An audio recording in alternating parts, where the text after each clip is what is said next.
Hey, I'm Marcus. And I'm Nick. We are working class nerds. Cue the intro.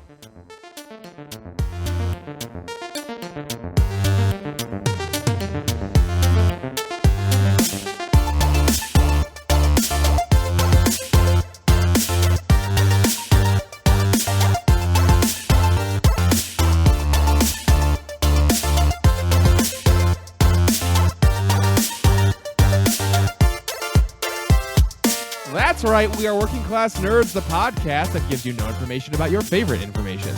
Today is Thursday, September 22nd, 2022, and you can find this 168 podcast on Apple Podcasts, Buzzsprout, Google Podcasts, Stitcher, Spotify, and anywhere you can find a podcast in the galaxy far, far away. And now you can listen to every single Working Class Nerds episode on the YouTubes. You can also watch me completely fail at being a warlock Tuesdays, Saturdays, and Sundays at twitch.tv/MarcusB814. You can also watch me play video games every single Monday night at twitch.tv/NickVern51. And you can find the both of us on Twitter. I'm at MarcusB814. And I'm at Nick Vern. That's NACKVR. And in this week's episode, we have a mean, green, and huge announcement after the break. But first, podcasting with us tonight is Atrax. And if you're in the Nerds community at all, you know him from Discord, both of our streams, and his own awesome stream. So welcome to the show, Atrax. And what have you been up to? Thank you so much, Nick. It's good to be back hanging with the working class nerds, like always. I mean, I talk to you both pretty regularly, actually, but Yes, it's nice indeed. to be in the podcasting space and environment again. Go ahead. I was just going to say, I feel like when you're talking outside of a podcasting space, there can be a lot of distractions. And when you're Wait. You get distracted? That never happens. No. Wait, like, hold on a second. You get distracted? yeah, I know. No, but both like, of us. Yeah, but like work or phone calls or like mowing the lawn or whatever. Or like karaoke in the car. Right. Yeah. Or, or staring at your phone, all those things. Right. Getting Discord notifications. Things of that Da-ding. nature. Da-ding. Yeah. Da-ding. So yeah, in the gaming world anyways, been doing some fun stuff, at least from my perspective. So continuing with the WoW grind. Now my the guild that I'm in, shout out to the Kitchen Table Warriors. We're doing a Mythic Plus dungeon push. We're all trying to get like the season rating. So as you go higher and higher into like the dungeon levels, then you get increased rating. And I think I can't remember if it's 1,500 or if it's 2,500. But we're trying to get the goal for the achievement, and you get a mount and in-game rewards and, the usual MMO stuff. So that's what we're going for. I've only got 2 that I haven't done below level 10. So we're pushing kind of high. I don't actually know like what the really hard MMO grinder people do, like what levels they push. Right. For our group, 15, 16, 17 seems to be like the real ceiling, probably mostly because of me. I'm playing with some pretty veteran players that are super nice and super kind, but I die a lot and stuff. And I mean, at that level, if one of your DPS is dying relatively regularly, then it's a slog. It's hard to complete it in the right amount of time, but they've been super nice and accommodating. So it's been just a ton of fun and good vibes as always, going with that group. I do agree with you on the rating, but the way I look at it is if you have somebody who is just getting into harder content, Nightmare, Mythic Plus, tougher content, you almost have to be patient with them because like they're learning just as much as you. But if they're showing up every week in, week out, that is an opportunity to be able, to have a good teammate that can learn. You know what I'm saying? Yeah.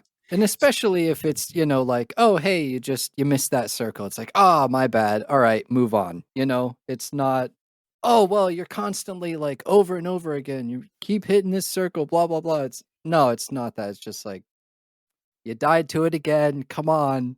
Let's, Right. Well, yes. let's Yeah, avoid the circles. Stop standing and stupid. Yeah. yes. Stop standing and stupid is the right way to put it. Right. I'm shocked though. What's so funny about WoW is so many people are like, I'm never going back.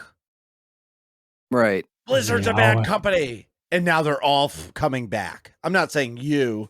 I'm just saying in general.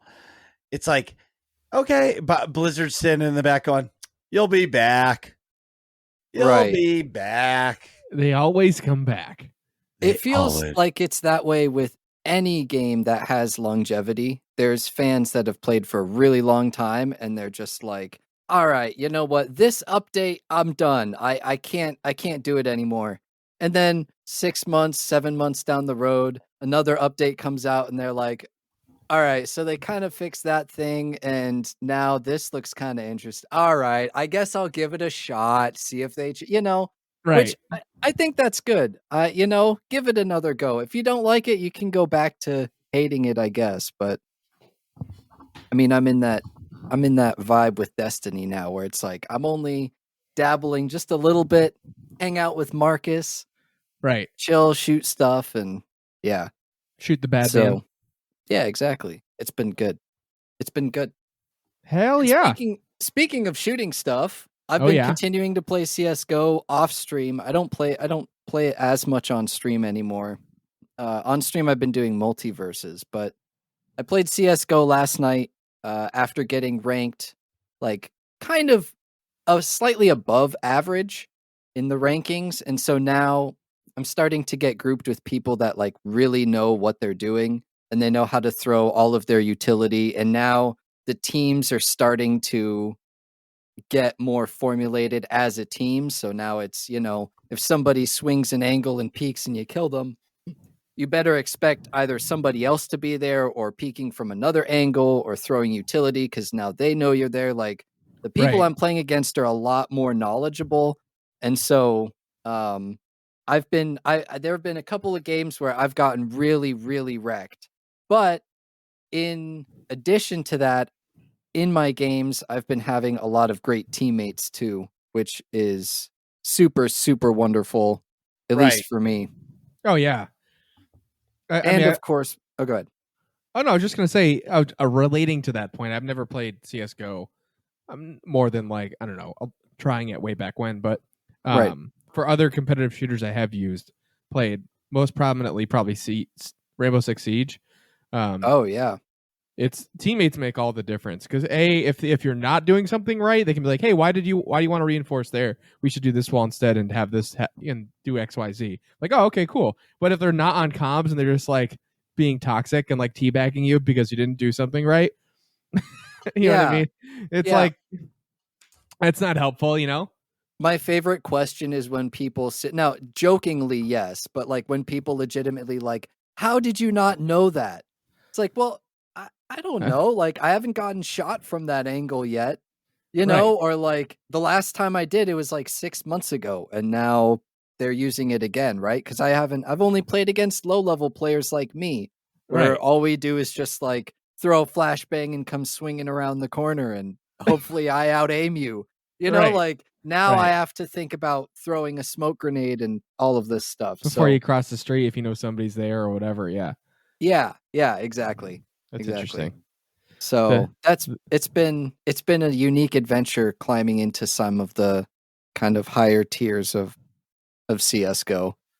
That's cool. I watched a Devin Nash video today talking about esports, and it was like 50 minutes long about explaining how esports works and all of that. And I was actually blown away. And like the trajectory that they're on is not sustainable. And he was saying that even if a team wins a tournament every month, that doesn't even pay the salary of one of their players. Right. Yeah, it's mostly like sponsorships and content and all that other stuff, right? Right. Yeah. So I feel like esports might like go the way that paintball did, where they had like tons of sponsorships and stuff, like in the early 2000s, and then the like recession happened. Remember, like before we started playing, Marcus, there would be like Balls energy drink Yes. and like Rockstar energy drinks, like sponsor the Yes. bunkers. They had a Yeah. tournament at Mohegan Sun, or maybe Foxwoods, one of the casinos in Connecticut. It was like the Smarts Parts indoor tournament one, and I don't know, I didn't go, but it was like pre 2007 or something. It was everywhere, and it was like on TV, it was like on ESPN and stuff. And I do remember that. And then like the recession happened, and like all the big companies like went away, and now it's back in a more like balanced state where like paintball companies sponsor it and stuff. But it's not like I understand that. I can Like understand. anything else. I could probably. I mean, granted, esports are way more popular than paintball. I was just using that as like a example of maybe like it'll balance out a little bit over time, Well, and the advantage that esports has is that you can get tech companies involved. That's true. They have a lot more money. Right. Like if you get Intel to sponsor a tournament, then everybody's interested because like, oh, Intel sponsored the tournament. You get you get gear, but then also Intel is a big company where they'll benefit from, oh, well, now I want to be an esports player. I'm going to buy a good computer, which I need, like this stuff. Yeah. I don't know. My favorite pro team uses Intel. I'm going to get Intel. Right, Intel exactly. chip or whatever, yeah. Or NVIDIA or all that stuff. Logitech, things of that nature. Whoa, Right. Can we just wait? Sidebar Yeah. of another sidebar. The 4090 has been announced. I know. The Ooh. 4,000 line of graphics cards has been announced. Nice. Marcus, Nice. can I have your 3090 when you get your new one?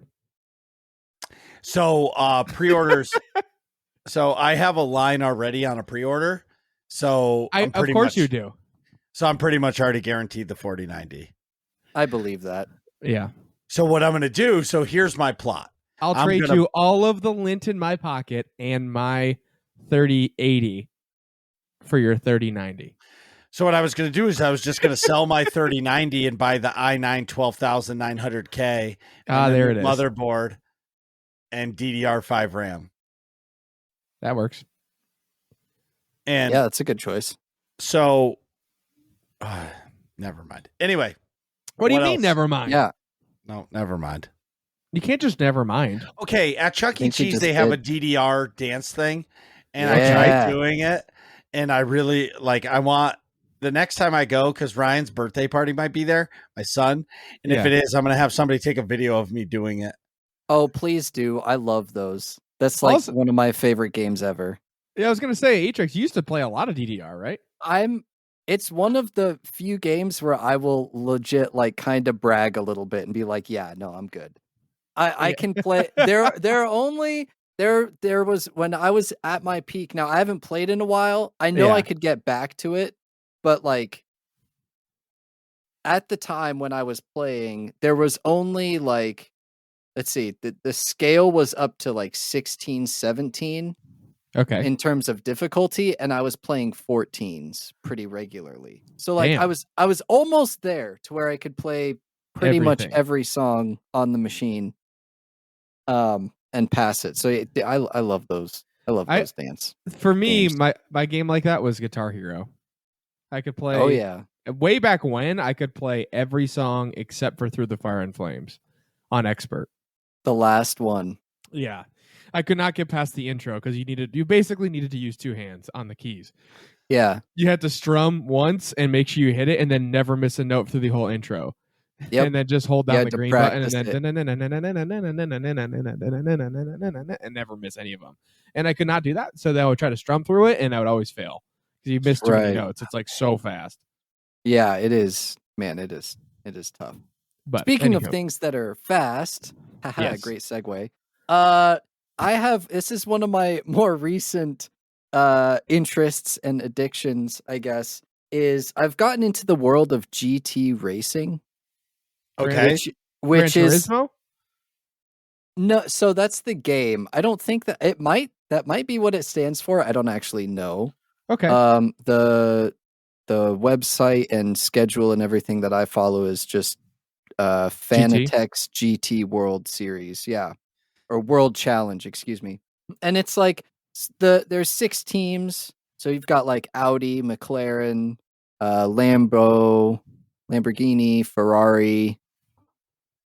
Oh, I forget what the other 2 are. BMW, Mercedes, I think. Anyway, so there's 6, and they're like really nice cars, and they're driving through. It's not like oval racing. They have Right. a bunch of different courses. So they do, the most recent one was at Valencia, and the one, actually, it starts tomorrow. This weekend is over down in Florida at the Sebring International Raceway. So I'll be kind of watching that. But it's just been super interesting to watch, like, cars flying around a course. And one thing I've realized is they get into a lot more crashes than I would think. Like, at least one time a race, there's a crash. It's usually towards the beginning.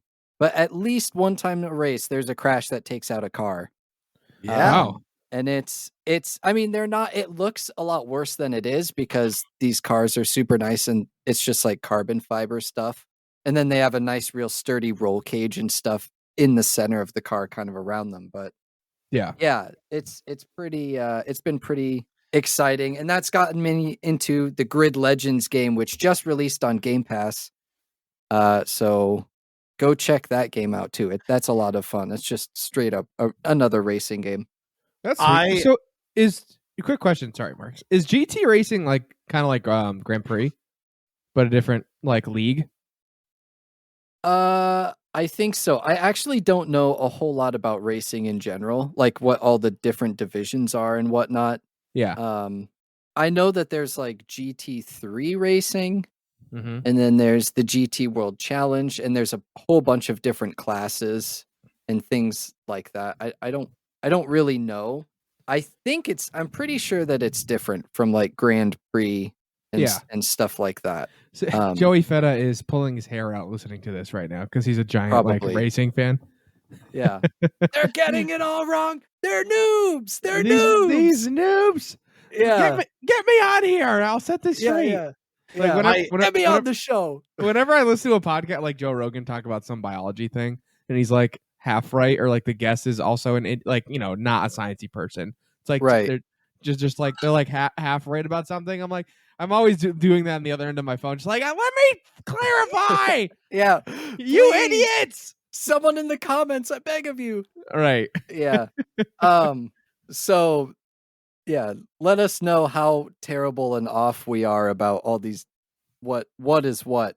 But it's just, I've found it really interesting because especially those, like, there are certain broadcasters that they're talking like the entire 1 hour, 2 hour, 3 hour race about the race and all these different people. And I don't know all the terminology, but it's pretty interesting to me how they cast it in a way that is like beginner friendly. Like I can sit there and watch and enjoy a race, or even if I'm doing something on my other screen, I'm just listening for like 20 minutes and then, oh, I hear him. He's, oh, there's a big crash. What on? And then I stop and I replay it and oh my goodness, you know, and then watch it for a little bit. I really like how the broadcast team at GT World does a good job of making it beginner friendly and whatnot. So that's been awesome to do. I absolutely love the Dirt series of games. Yep. Oh yeah. I love rally racing. Always have.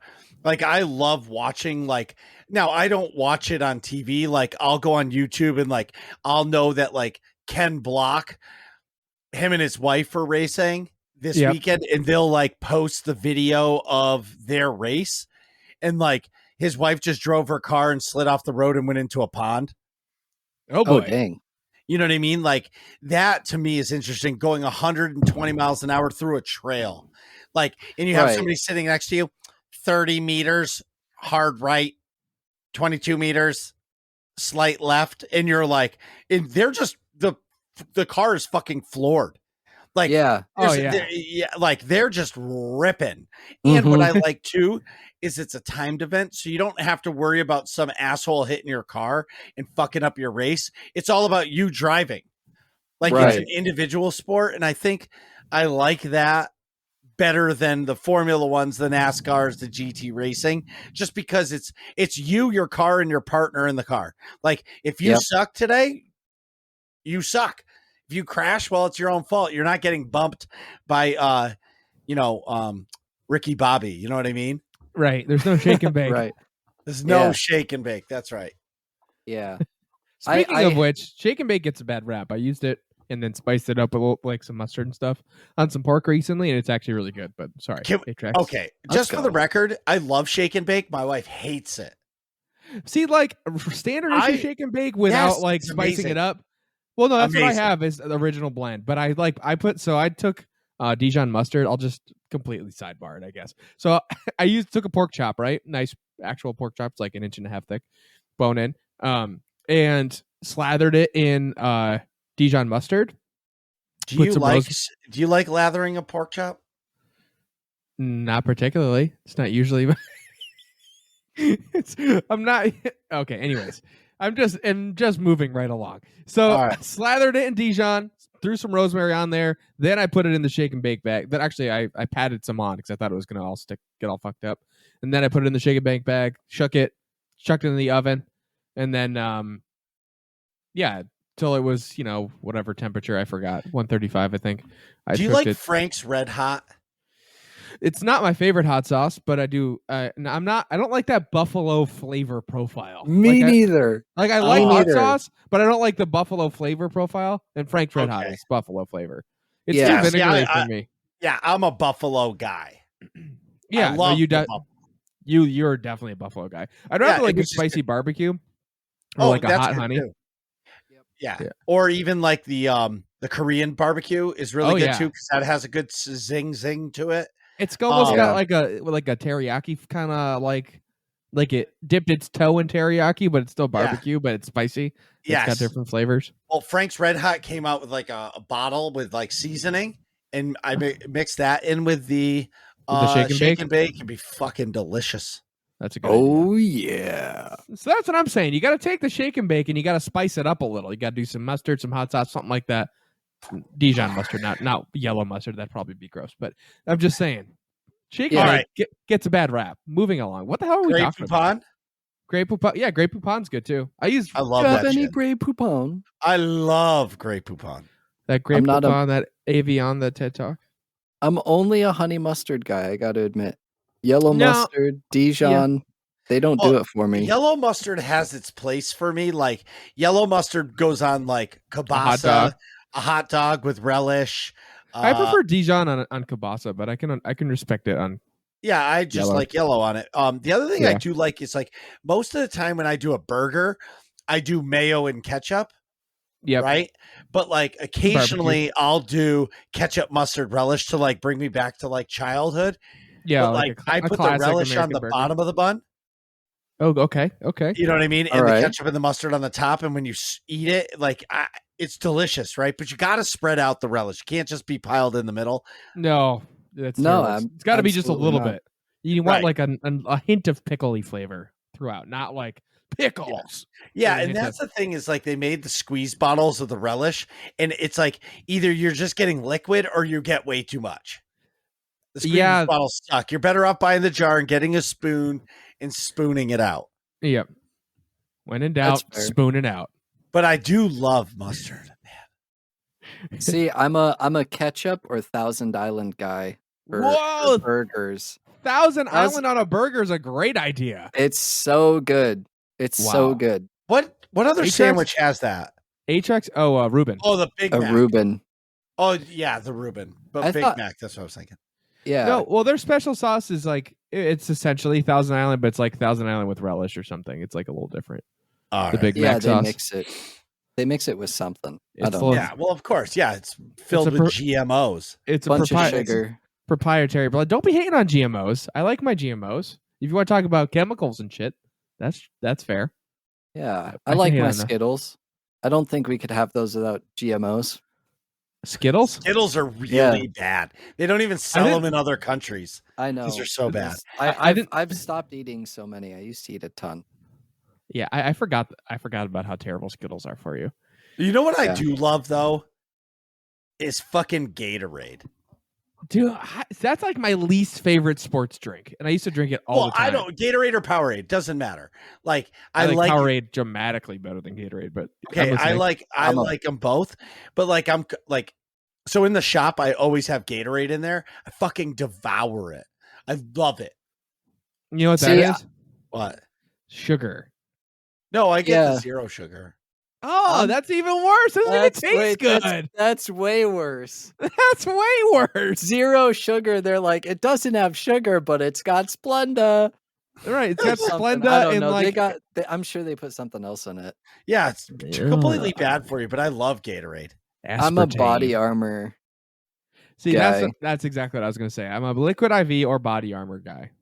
Liquid IV if I'm legitimate. Liquid IV is amazing. It's the shit. If you're legitimately dehydrated, Liquid IV is the way to go. Or like, if you're like, just if you're gonna be like busy, like when I go to the beach, like before we leave for the beach, I'll pound a Liquid IV and I feel fantastic. Yeah. So a Liquid IV. May I go on a scientific rant for a second? Do it. Sorry, I don't think we've been actually talking about anything. So go ahead. This is the sidebar times 8. This is the sidebar rant episode. This is perfect. So, okay. So Liquid IV is a packet that you dump into water.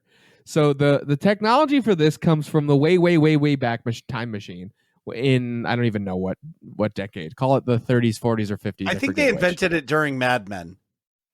The 60s? No, it was a cholera treatment originally. All right.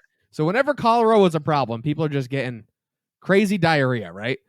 So how your GI system works is you got your stomach, you swallow something, it goes down your esophagus into your stomach, goes through your small intestine first, where your liver chucks some enzymes at it and it breaks stuff down, and then it gets to your large intestine, where basically that's where the water absorption happens, and it's just poop at that point. You take the extra water off and it comes out. Right. So what cholera does is it tricks your body into not absorbing any of the water, and it just like actually takes extra water and puts it into the intestine, so you just have crazy diarrhea and get wicked dehydrated, and that's how the virus works. So what they were trying to do to combat cholera is like, fuck, we got to get this stuff to absorb before in the stomach before it gets to the large intestine. But how that works is you've got different water intake receptors in your stomach than you do in your large intestine. So they need sugar with a certain electrolyte ratio to unlock the aquaphor, it's called, the water intake thingy. And that's how you absorb water into your stomach. So they made these packets called oral rehydration packets. They only came in orange flavor, and they basically tasted like orange salt water from the beach. Like if you put Tang in ocean water, that's what they tasted like, and it was horrendous. But it worked. That doesn't sound too good. So you absorb. So like you would put it in water, and the water would get absorbed in like 15 minutes, because it would get absorbed in your stomach and not your large intestine, because it wouldn't go all the way down. It would just get absorbed right in your stomach. The first stop. So people could actually stay hydrated while they got cholera. Then they clean whatever the stuff happens, and then they get better, but they won't die of dehydration. So fast forward to the 2010s or whatever the hell Liquid IV was created. They took the same technology, where it's like that ratio of sugar and electrolytes, and it made it so that each packet works in that ratio for a 16-ounce bottle, and made it taste good. So basically, Liquid IV makes you get rehydrated in like 15 minutes, because it gets absorbed in your stomach instead of your large intestine. The lemon lime one tastes just like Gatorade. Yeah. Well, that's good. I will say it does when you put it in a water bottle and shake it up. It's like noticeably thicker than something you're used to drinking, but it's good. Huh. And it makes you feel way better. Yeah, but I never put it in a 16-ounce bottle. I just always put it in whatever jug and then just pound it. Well, that works too. It doesn't work as good, but it works like that. But yeah, I think Liquid IV, they also put vitamin C and some B vitamins in there just to spice it up a little bit. Yeah, when you drink a Liquid IV, good. Yeah, like when you drink a Liquid IV, like 20 minutes later, you're more alert, you're awake, you feel better. Like you feel like your body just works better. Yeah, you're like, wow, I really don't drink enough water. Right. Interesting. Yeah. I'll highly recommend. Go. Yeah, Liquid IV. My second Liquid IV TED Talk portion, which is way shorter, I get it at Costco or a wholesaler. I'm sure BJ's has the same thing, but it's pretty expensive unless you go to the bulk places. it's like more than $1 per packet. But Costco's the only place that I found where they have the 30 packet bags that are like $27 or something like that. So it's like less than $1 per package. Where else Even online? Yeah. Even Wow. online, it's usually if it's like a 16 packet thing, it's like $20 or something. Wow. Oh, I mean, yeah, the wholesale places, they get it cheaper anyways. So because they buy in bulk and all that. But the only downside is at Costco, you can only get the 30 packet bags, and they usually only have one flavor because it's like, here's the Costco deal flavor. Right. Yeah. You get one flavor, but a lot of it. Congratulations. A lot of it in cheaper than normal. But, right. Well, that's what Costco's all about, right? Getting a ton of stuff for as cheap as possible. Right. So anywho, that's my rant. So that was a great sidebar. I love it. I hope all the viewers did too. All the listeners out there. And something else that good. No, I was gonna say and just add on it, all the listeners in the interwebs in the galaxy far, far away. Something else that what though? I was gonna say something else that is gonna interest everybody that I have also been working on to kind of bring it full circle. Go watch Marcus YouTube videos, all of them. We got some great shorts out there. He's doing some cat dancing. Marlock has finally been born. It's here for the entire season. We got a death compilation, all sorts of great stuff that I have been working on and trolling Marcus with. Rip that guy. Yeah, rip that guy indeed. He's got the exasperated. I don't really like this 2 versus 1 thing. I'm just calling this fucking bullshit out right now. This is not cool, okay? Like, I am not. What do you mean? This is every week. No matter what the guest is, they all make fun of you. And then I know. That's why. And it's like now on video too. No, it's really out there. Oh yeah, it's documented. So that's been good. I don't particularly care. I don't either. So Marcus, how's it going and what have you been up to this week? I'm throwing you a curveball and you're going first. Speaking of your YouTube. Yeah, I didn't even try for a segue.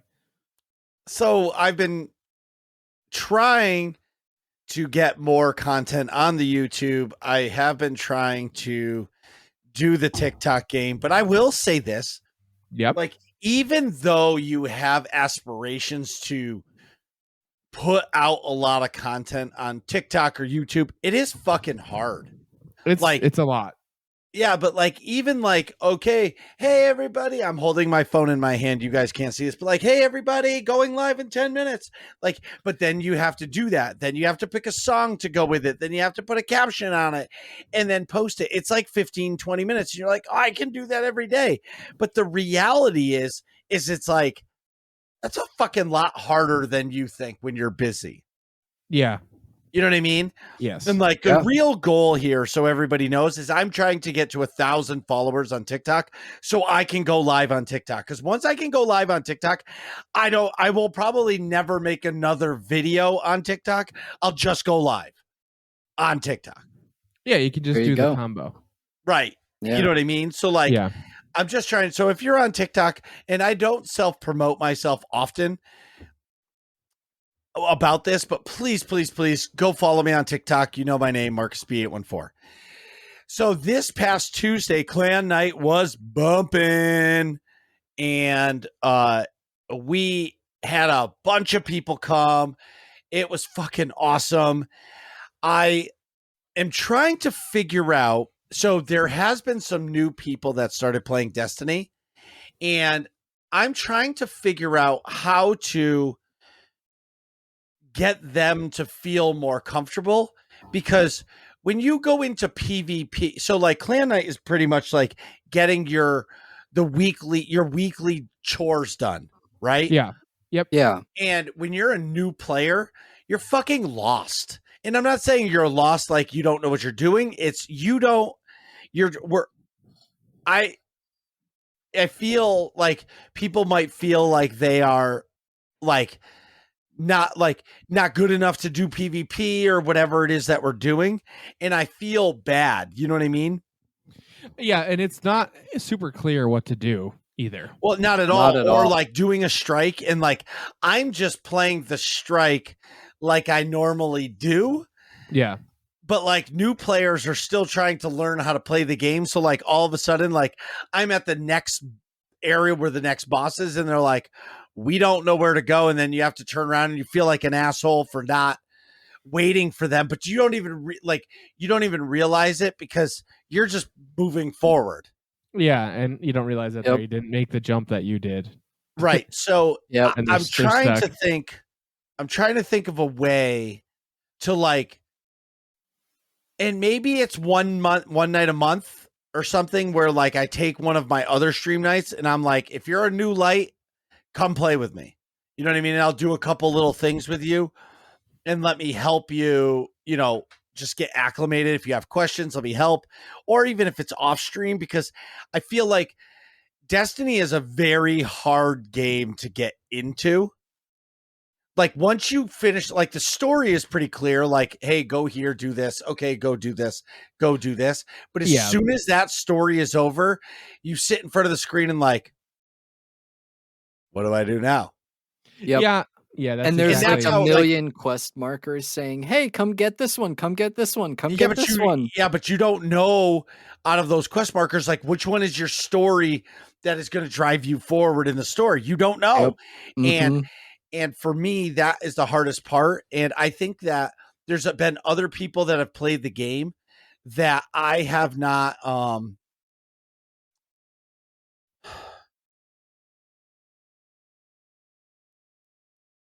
I haven't helped enough. You know what I'm saying? And I feel like they've quit playing because they didn't have me to help them. Because all I'm telling everybody, come play Destiny. But then they get in it because, like, I actually helped somebody with the new. Well, I did the new light campaign, and I did it with somebody who was brand new. And I went in there and did the final mission of the new light campaign. That shit was hard. And like, I have the guns, right? Like the ones that are going to do big damage. New players are going to have shit. Yep. And like, I was like, damn, this is fucking tough. And It's not beginner friendly. No, it's not. And I'm like, damn, they should have like in the new light campaign, it should be on like easier mode. If you're new, yeah. You If should you're new, feel like, broken in the like new if you're going into the mission on with somebody that's brand new, it should be easier. But anyway, so I digress there. So Saturday, so I was in Free Ride stream on Friday, and he's like, Friday, and he was like, hey, when are we gonna, get you the Vex? This is the week. And I was like, I don't know, Saturday or Sunday. And his mods are like, Marcus, you can't give him a choice because he's not going to make it. Just pick a day, pick a time, and we'll be there. I was like, okay, Saturday. So Saturday night, we went into the Vault of Glass. We had a checkpoint for the last boss, and we did it like 18 times. But I finally got the Vex Mythoclast. Like, I think I've done it like 60 times, and I got it. But the shitty part, I totally dropped the ball on the hype there. He got the Vex Mythoclast. Wait, is that the thing you got? Yeah, that's fine. The name too. No, you said it. So okay. The point is I made a comment on stream when I was doing King's Fall for the first time or the second time, whatever. Yep. And I was like, if I get the Touch of Malice exotic, I'll play Warlock for the rest of the season. Well, somehow, some way, it got transferred to the Vex Mythoclast. And they're like, oh, if you get the Vex, you're going to play Warlock for the rest of the season. And I was like, yeah, whatever. Not realizing that I was like saying, yeah, whatever. Like, oh, fuck, I'm going to have to play Warlock for the rest of the season. Oh, yeah. So Sunday was my first night playing the Warlock. It was terrible. Marcus plus Warlock equals the Marlock. It's terrible. The Marlock. And so then Tuesday, I was doing the clan night only as a Warlock, and I was getting fucking destroyed. Like, I have no idea how to stay alive. Like, I know how to stay alive with a Titan. I have no idea how to stay alive with a Warlock. You gotta know how to jump, man. Fuck, the jump is the worst. It's actually comical because I'm that bad at it. And I'm How do you trying. think I felt? I played a warlock too.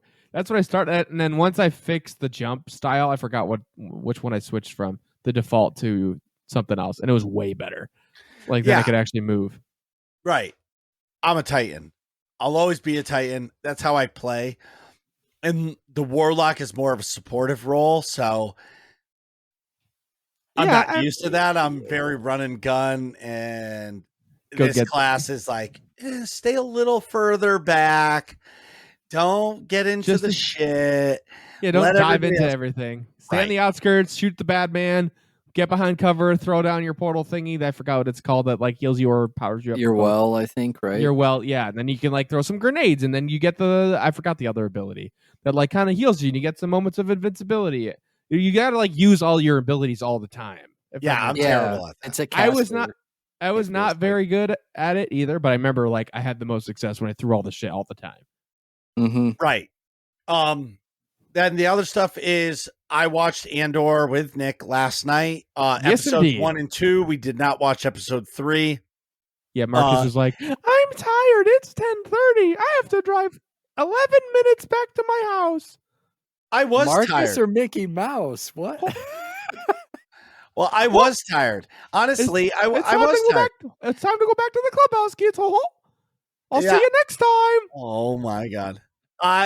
But I was tired, and I was like, Marcus, "Fuck yeah, Marcus Mouse's clubhouse. yeah." Anyway, I went home. Marlock I was Mouse. tired. Oh my god. The Marlock Mouse. Let's I'm gonna go. fucking regret this. Ho-ho. Anyway, we're not coming back after the break. I'm just done. Anyway, but Andor 1 and 2, so kudos to Disney to make a cool atmosphere and a cool show. I'm Did not you say spoiling- Disney? Ho-ho. Yeah. The atmosphere is great, but at the same time, I understand why they released 3 episodes because Yes. the first 2 are completely world building. And Right. I'm not spoiling anything. It was Yeah. really good. The cinematography was great. It did feel like you were in a gritty Star Wars something. I'm excited for episode 3. I have not watched House of the Dragon episode 5. I have not seen 5. Oh, you're right. So Yeah. I've seen Rings of Power episode up to episode 4. I have Yep. not seen House of Pain or House of Dragons. I mean, House of Pain. House of Pain. Jump around. Jump. That's House of Pain, right? I think. No. I don't know. I thought that was House of Pain. Well, hold on. Let me be Jamie. Please continue, Marcus. Theater Anyway. of Pain is a WoW dungeon. Yeah, Jump Around by House of Pain. All right. Hmm. I was thinking of crisscross. I'll make you jump. What the hell? Anyway, so like I was saying, I saw Rings of Power up to 4. I'm excited to watch House of Dragons episode 5. We'll talk. I think once these seasons of the show are over, I'm curious to see if Rings of Power and House of the Dragons end at the same time, because that's going to be a really good comparison, because I like them both, but I like them both in different ways. Yeah. So I'm Like- excited to see that. Last thing is there's been some serious Twitch drama Oh over yeah. the course of the last week. Yeah. So 2 things that have happened. They've banned gambling on the site, except sports betting, and like there's still like that gray area. Yeah, like you can still open loot boxes, like CS:GO cases and stuff on stream. Yeah, Right. but you can still do like DraftKings on it as well, because that's legal sports betting. It's weird. It's really weird how they have it, but they did that. The other thing that is happening is they're changing the revenue split for all partners so the top 1,000 partners get a 70-30 subscription split. Because right now, everybody else gets a 50-50. So when you sub to the channel, it costs you $4.99. The streamer gets half of that. Twitch gets the other half. Which, if you're talking in like economics, that's a terrible deal. Yeah. You know what I mean? So just so like in comparison to like YouTube, Like YouTube's everybody gets 70-30. right. Everybody gets 70-30. Doesn't matter. Facebook, If you same do thing. Patreon takes 8%, you get 92%. So like, Wow. Yeah. So I think that Patreon, like when you pay, I think there's like $1 fee added to your payment. I'm guessing. I don't Then remember. again, well, maybe not, but Patreon at the same time doesn't really have any high cost because they're not running streams or videos. It's just a service to subscribe and get results. So you know what I mean? There's like a lot of logistics behind Patreon. Behind Twitch, you mean? No, Patreon. Like there's not a lot of logistics behind Patreon. Yeah, you where said it's the like, opposite. oh, sorry. Where like it costs a lot to run Twitch, but here's the thing.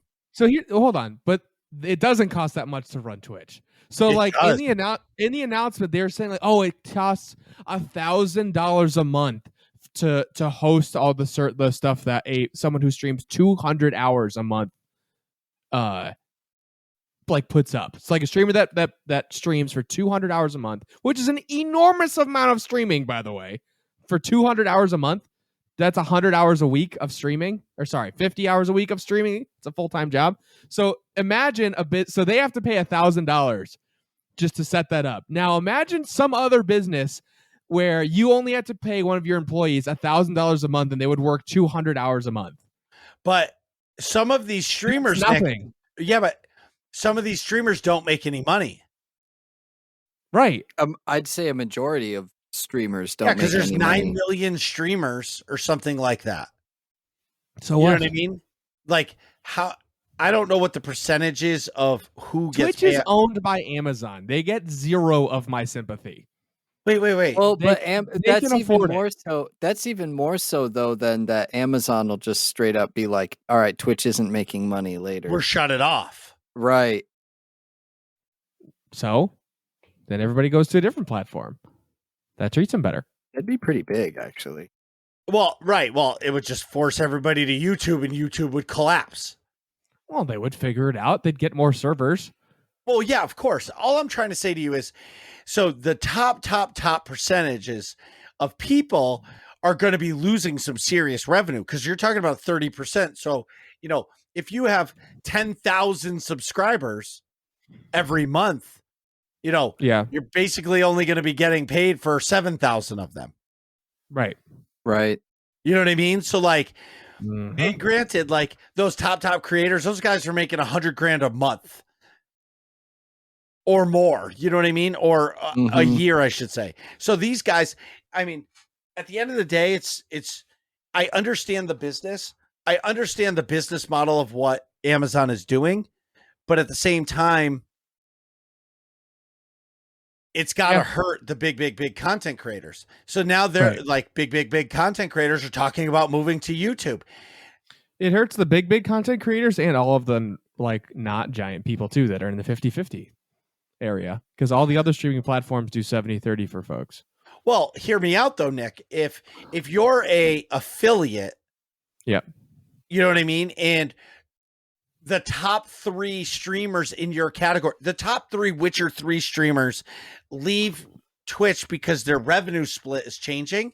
Yeah. That might be Nick Vern 51's opportunity to go up the ladder and maybe get noticed by some other people who may not feel comfortable going to YouTube because Twitch already has a culture and people are already there. I understand. I'm just saying this announcement is not good for multiple sort of demographics of streamers. On 100%. It's an indication that the platform isn't doing great. Yeah, or at least it's not being managed properly, I would say. I don't know. The other thing is but then think about all this think about myself, brand new streamer out of the block. Yeah, I have 1 viewer for 30 streams. Yeah. You know what I mean? And you're trying to get noticed, you're trying to do it. How much is that costing Twitch just to run your stream? You know what I mean? So I don't know what the right call is here. I mean, do I feel bad for the big streamers who are losing? Well, I feel bad because, you know, Twitch is kind of boning them, but at the same time, it's Is 30% really going to hurt? I don't know. You know what I mean? Yeah. I can't answer that one. I I feel just like think it's a big Twitch drama thing because people are reading between the lines. Is Twitch failing? Is it sinking? Are they going? I don't think they're pulling the plug, but I think they're making changes to try to generate more revenue for the website. right. And Well, this Devin Nash video I watched was explaining how YouTube and TikTok and Instagram and Facebook have targeted ads. So like they see Nick Vern's 51 stream, sees always wearing Hawaiian shirts. There might be a Hawaiian shirt company that says he's my target audience. Whether Right. you have 5 viewers or 5,000 viewers, he's doing it because he's wearing a Hawaiian shirt. So if somebody's watching a stream and they go, oh, and the commercial is, hey, the other thing, and this is going to be my final point because this is long winded. It also sucks ass that if I'm about to kill a boss, Twitch just puts you into an ad.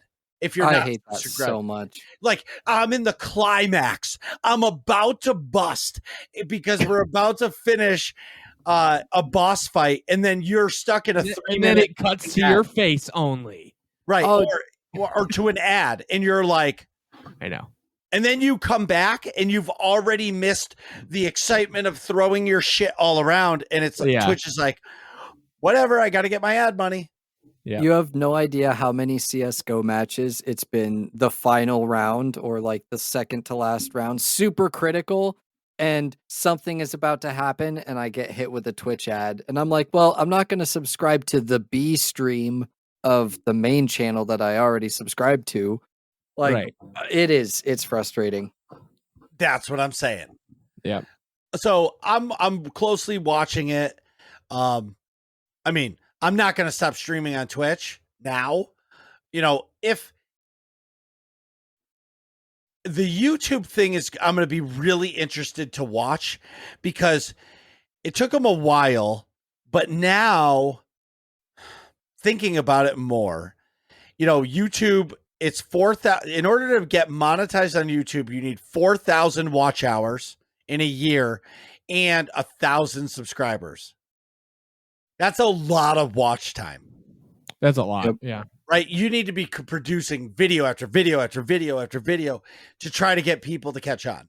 Mm-hmm. I'm sure that if you get noticed by the algorithm, people are going to find you. Right. And I'm guessing that could happen easier than not. Right. If the algorithm finds you, they just recognize that shorts now, you can become a YouTube partner by doing YouTube shorts, and you need 1,000 subscribers and 10 million views on your shorts in 90 days. And that's they'll a lot of views. Well, but Nick, how many dancer videos have millions of views? So if you're producing content that the algorithm notices and people want, it's possible for you to get 10 million views in 3 months. Right. You know what I mean? And that's going to generate people to create a lot of shorts and make it like a TikTok. People, I guarantee right now, are pumping out shorts. Short after short after short, just to try to get noticed by the algorithm. Yeah, that's true. Yep. Speaking of shorts, if you want to see Marcus do a cat dance, go check out his YouTube short. Don't forget hashtag push for pink. Push for pink. It's the Marcus is gonna put the Mario costume back on and grow out that mustache, but he's gonna dye it pink.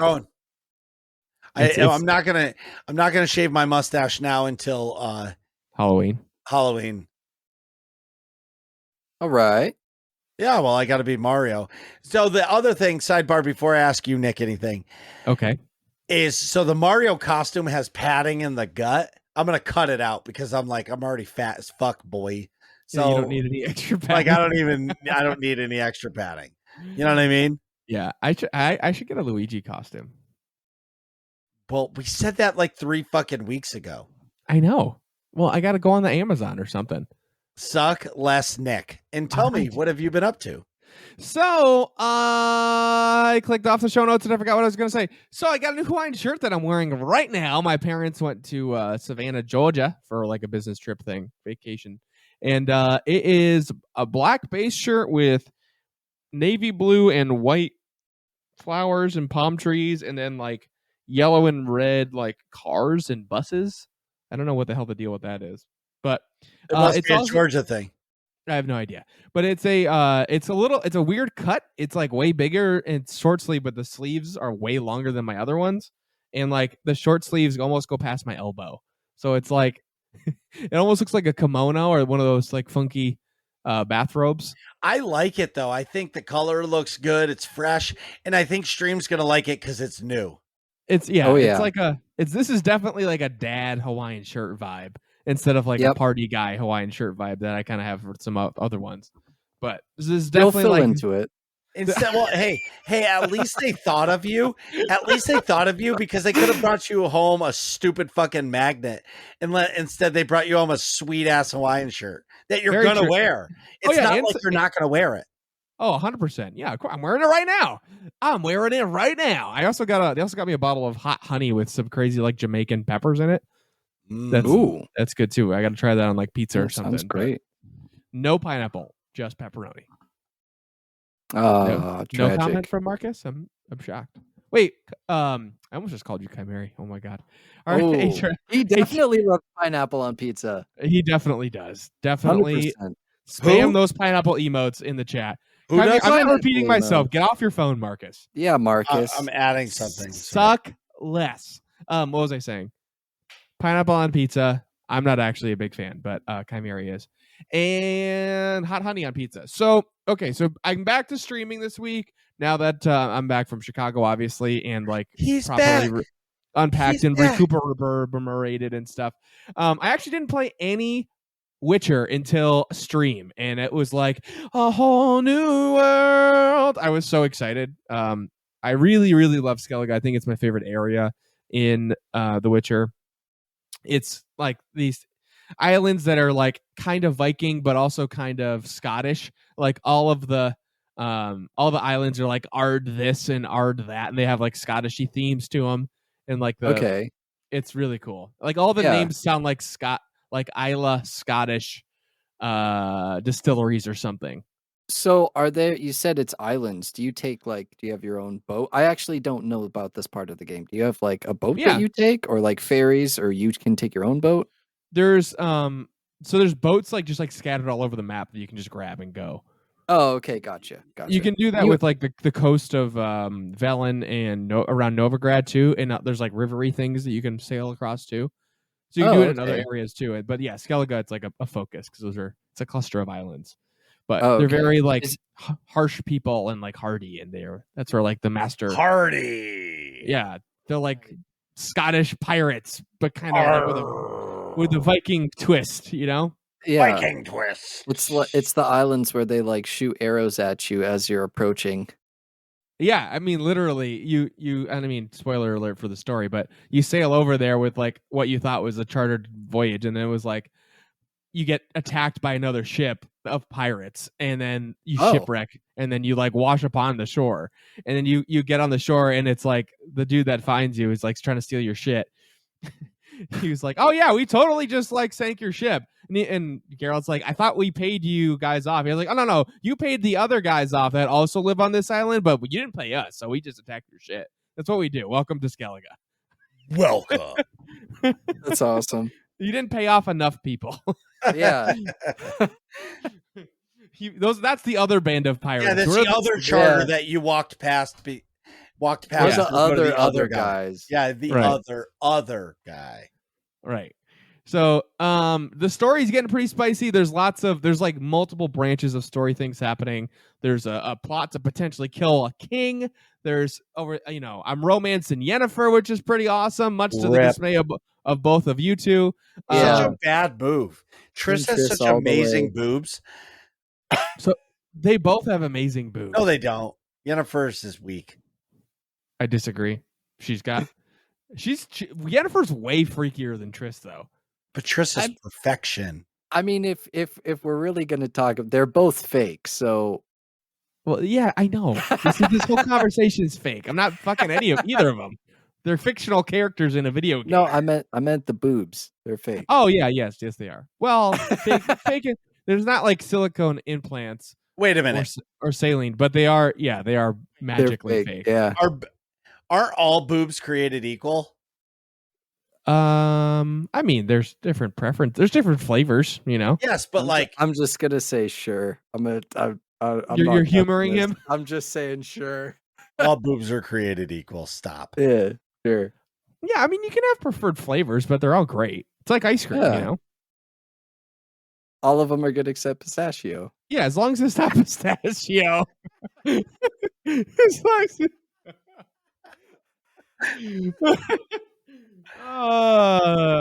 yeah. Anyways, I don't know what kind of boobs would be the pistachio ice cream of boobs. It's a great question for another time. But anyways, the story in The Witcher 3. Meanwhile, back at the ranch. This weekend I've got some cool stuff happening.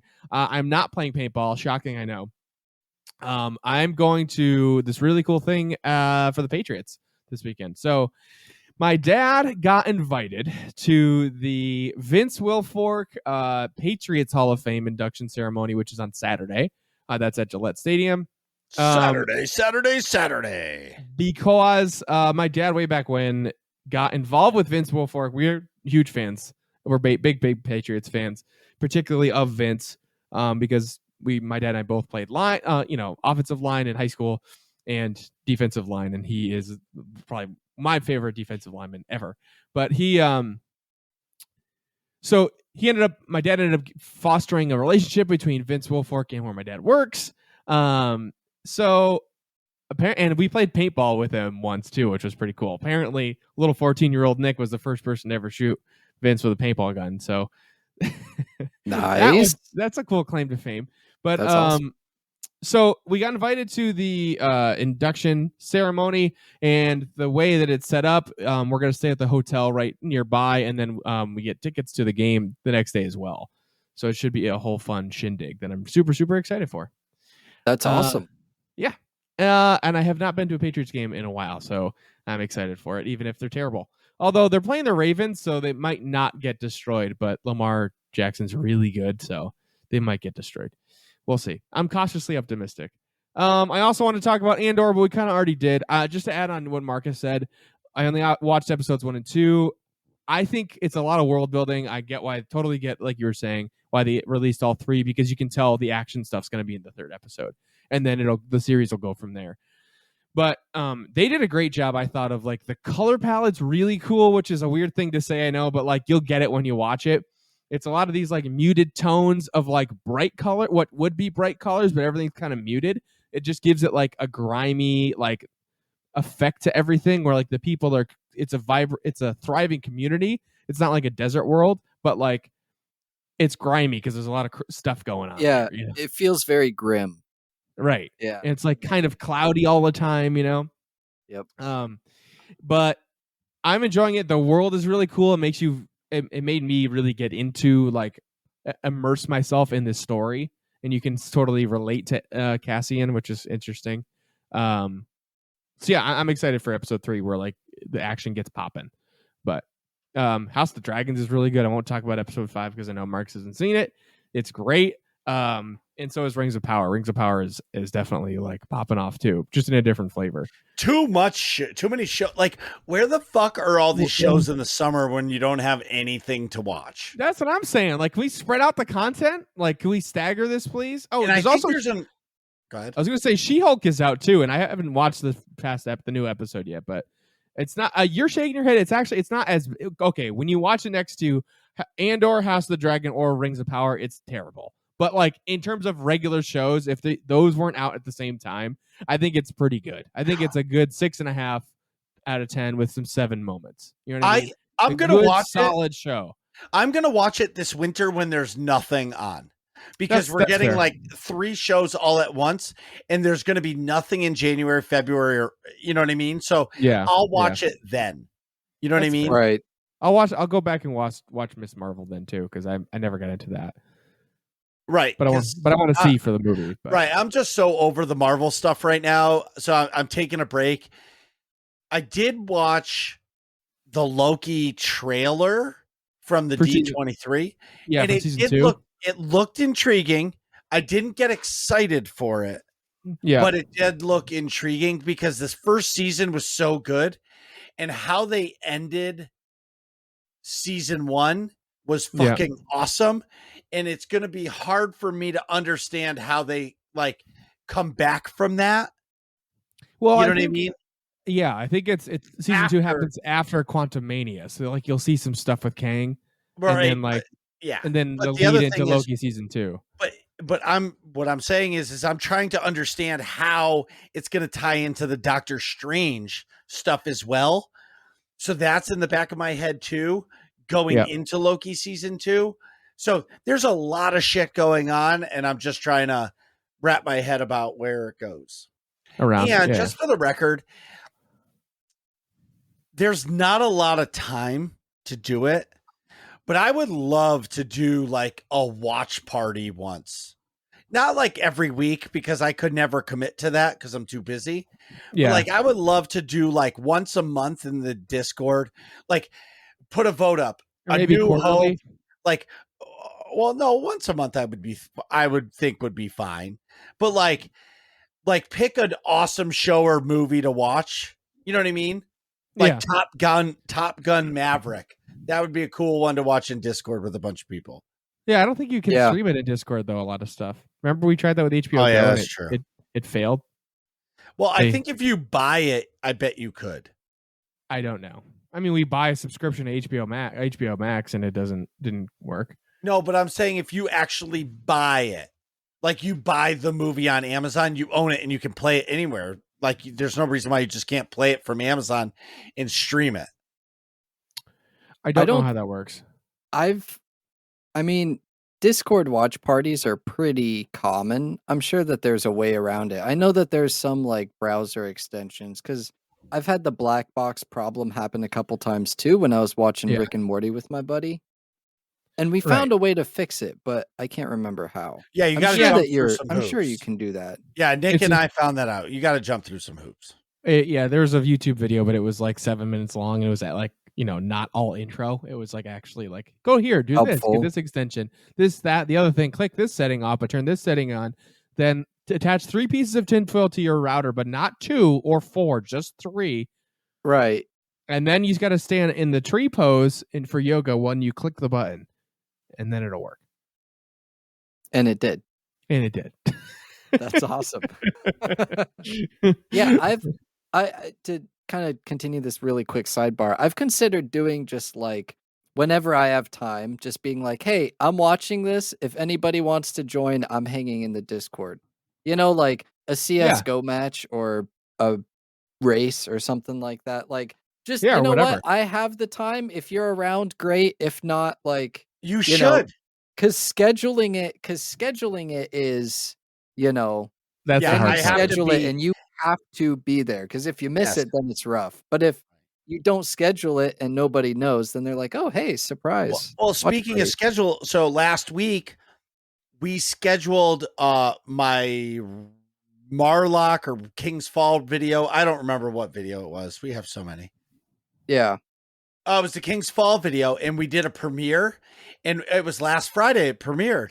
And we had like 5 people come into the thing and chatting away, and it was pretty cool. But like when you set like a premiere, you have to be there. Yep. Because if somebody chats and nobody's answering, like, what the fuck is the premiere for? Right. Yeah, and I guess just the fans talk to themselves, but yeah. Right, exactly. But like, it was fucking cool, man. There were some cool people in there just chatting away. Shout out to the people that were at the premiere. Yeah. Hell yeah. Episode. There was something else I had to ask. Anyways, in AIE news. In AIE news, do you like Star Wars The Old Republic? Do you like Destiny 2? Do you like World of Warcraft? Do you like Guild Wars 2? Do you like Lord of the Rings Online? Do you like Fantasy I forgot how the name of that one. Do you like Final Fantasy 14? Then AIE is the place for you. And we've got a guild calendar with many weekly fun nights, also known as mandatory fun night, where the fun is mandatory, but attendance is not. So in any of those games and many, many, many, many, many, many more, you can come hang out with us. Get involved in AIE, where we just get together once a week to have some fun in the games that we like. And if all this sounds fun to you, you can go to aie-guild.org, get the link for the Discord in the top right-hand corner of the website, and ask for a guild invite, whether or not you play Star Wars: The Old Republic, Guild Wars 2, World of Warcraft 2, Destiny 2, Lord of the Rings Online, Final Fantasy 14, or any of the games that we play. We would love to have you. aie-guild.org. This might be the longest sidebar episode ever because we're an hour and 20 minutes, and I definitely know Nick has to pee. I absolutely do, because that kombucha is going right through me. So we'll be right back. Jeez, Nick, hurry up. We're trying to finish this podcast. And we're back. So today we're talking about something special. So almost 5 years ago, we started this show to talk about nerdy things that we enjoy, and hopefully other people would enjoy our conversations. And apparently a lot of you do. So, of course, then the Nerds community was developed, and we couldn't be more happy with how things are going. The Nerds community is great. Streams are great. Everything's great. Occasionally, though, it is good to spice things up a little bit. It's good to, go try that new mustard on the hot dog or try that new flavor of ice cream, as long as it's not pistachio. But seriously, it's time for Working Class Nerds to spice things up a little bit.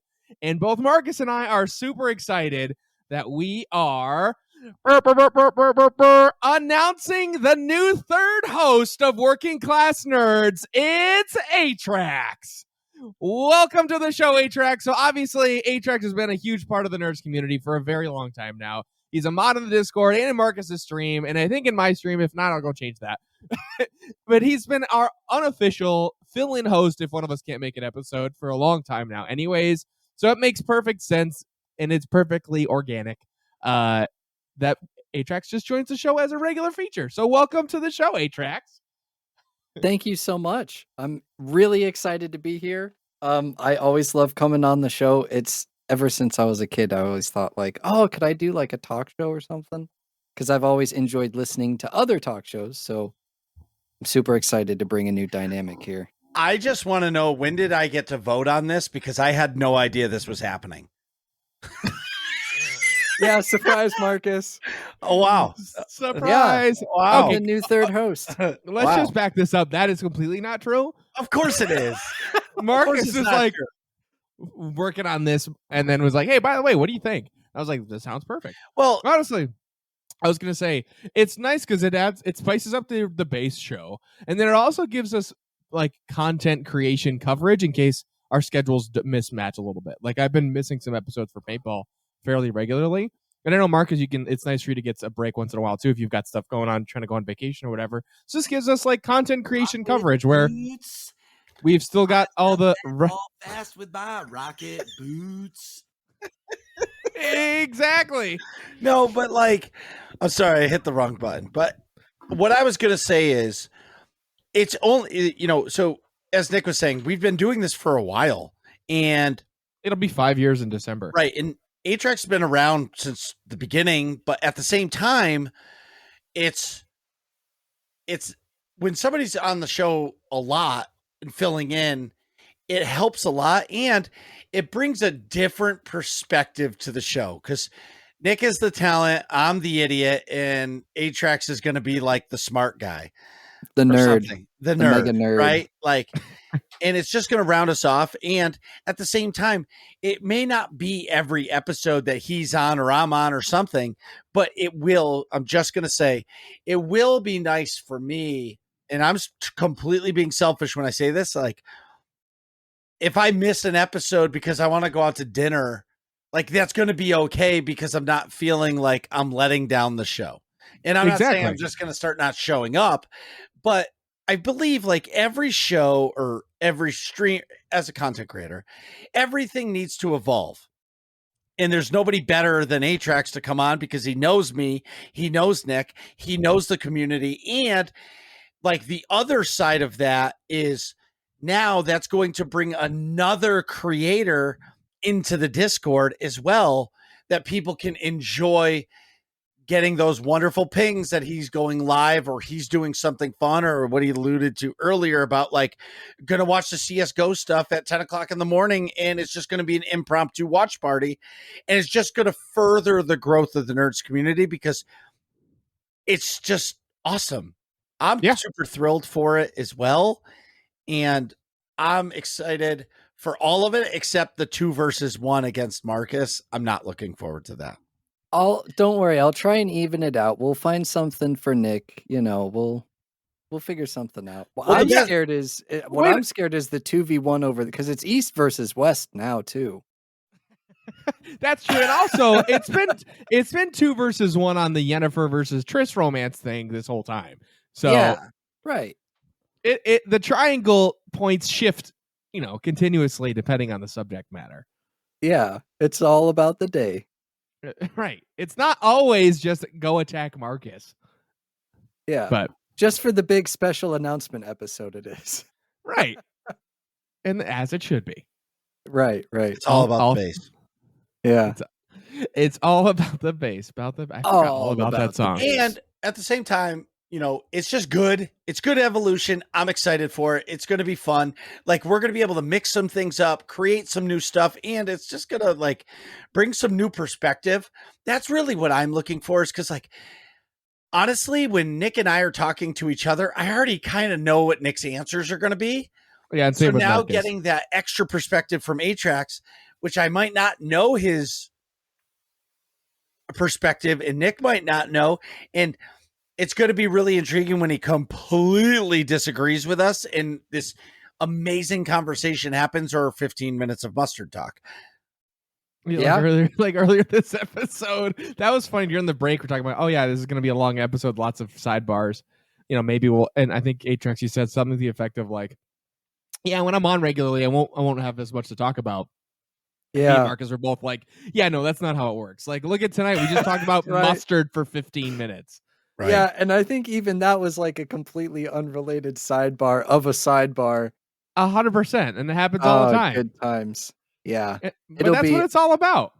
Exactly, and I'm super excited to also, like Marcus mentioned, to bring some extra stuff on the content side, because I've been working with, Marcus for his shorts and YouTube videos and stuff like that, and to join, he mentioned about the Discord. I've wanted to consolidate my Discord into something else for a really long time, because currently I feel like I just don't have the time to like participate and divert my full attention to it. As much as it should. I can go into others and like, I look and read what's going on in the nerds community, even though I don't say much. I'm still relatively active in terms of what's going on. I love shout out to all of the people posting amazing database jokes and things of that nature. So yes. I'm excited to be able to now have a spot here in the Discord. My Discord will close down at the end of this month. So October will be October 1st. I'll close it down and get all of that, officially move over into the Working Class Nerds Discord, and we'll have a spot for random watch parties. So if you want to come hang out and watch something random with me, and who knows, maybe it'll be maybe Marcus and Nick will show up if we do it early enough. I was gonna say that's a good idea, because there's I'll give paintball as an example. More normally, I guess I'm playing the events that you normally watch like on a stream, so I'll be in wherever it is anyways. But for other stuff like UFC or something, like if I'm watching it, and I'm solo, I might as well go watch it at my computer, check it in the Discord, and boom, we got a watch party. Yeah, exactly. It brings everybody together, Mm-hmm. Or if I'm watching like an anime or something or whatever. We're growing, and I just think it's good. It's good. It's good for the community. It's good to grow. It's scary at the same time, because we're adding another voice and we're adding complications, because they're going to disagree with me even more than Nick does. So it's all good. And I'm over here sweating my balls off because I'm nervous, but that's okay. I know. Well, change is always like scary, no matter what it is. You change your Yeah. underwear, it's scary because what if they Yeah. don't? What if they're not as comfy and there's less stains on that new pair, so it's not as nice. Yeah. And that was Sometimes a you really gotta gross wear them in a example. little bit. That was not a good example. I thought that was going to be a lot funnier, and I just like totally went down the dirt path. But change. My point being, change is scary. No matter Yes. what you do, but Right. I think it's good. This is going to be great. I'm excited, and yeah, I don't know. I don't know what else to say. I'm Well, excited. Yeah. Yeah. And I'm excited for the new guest that we're going to get that's going to be intriguing to Atrax that I might not think of asking to come on the show or Nick asking to come on the show. And yeah. it's going to be a new set of people who may not have ever been on our radar that are now on the radar because Atrax is like, I'd really like to talk to So and so. Yeah, Right. so-and-so. Yeah. Galorp Gorp from the Lufnar dimension.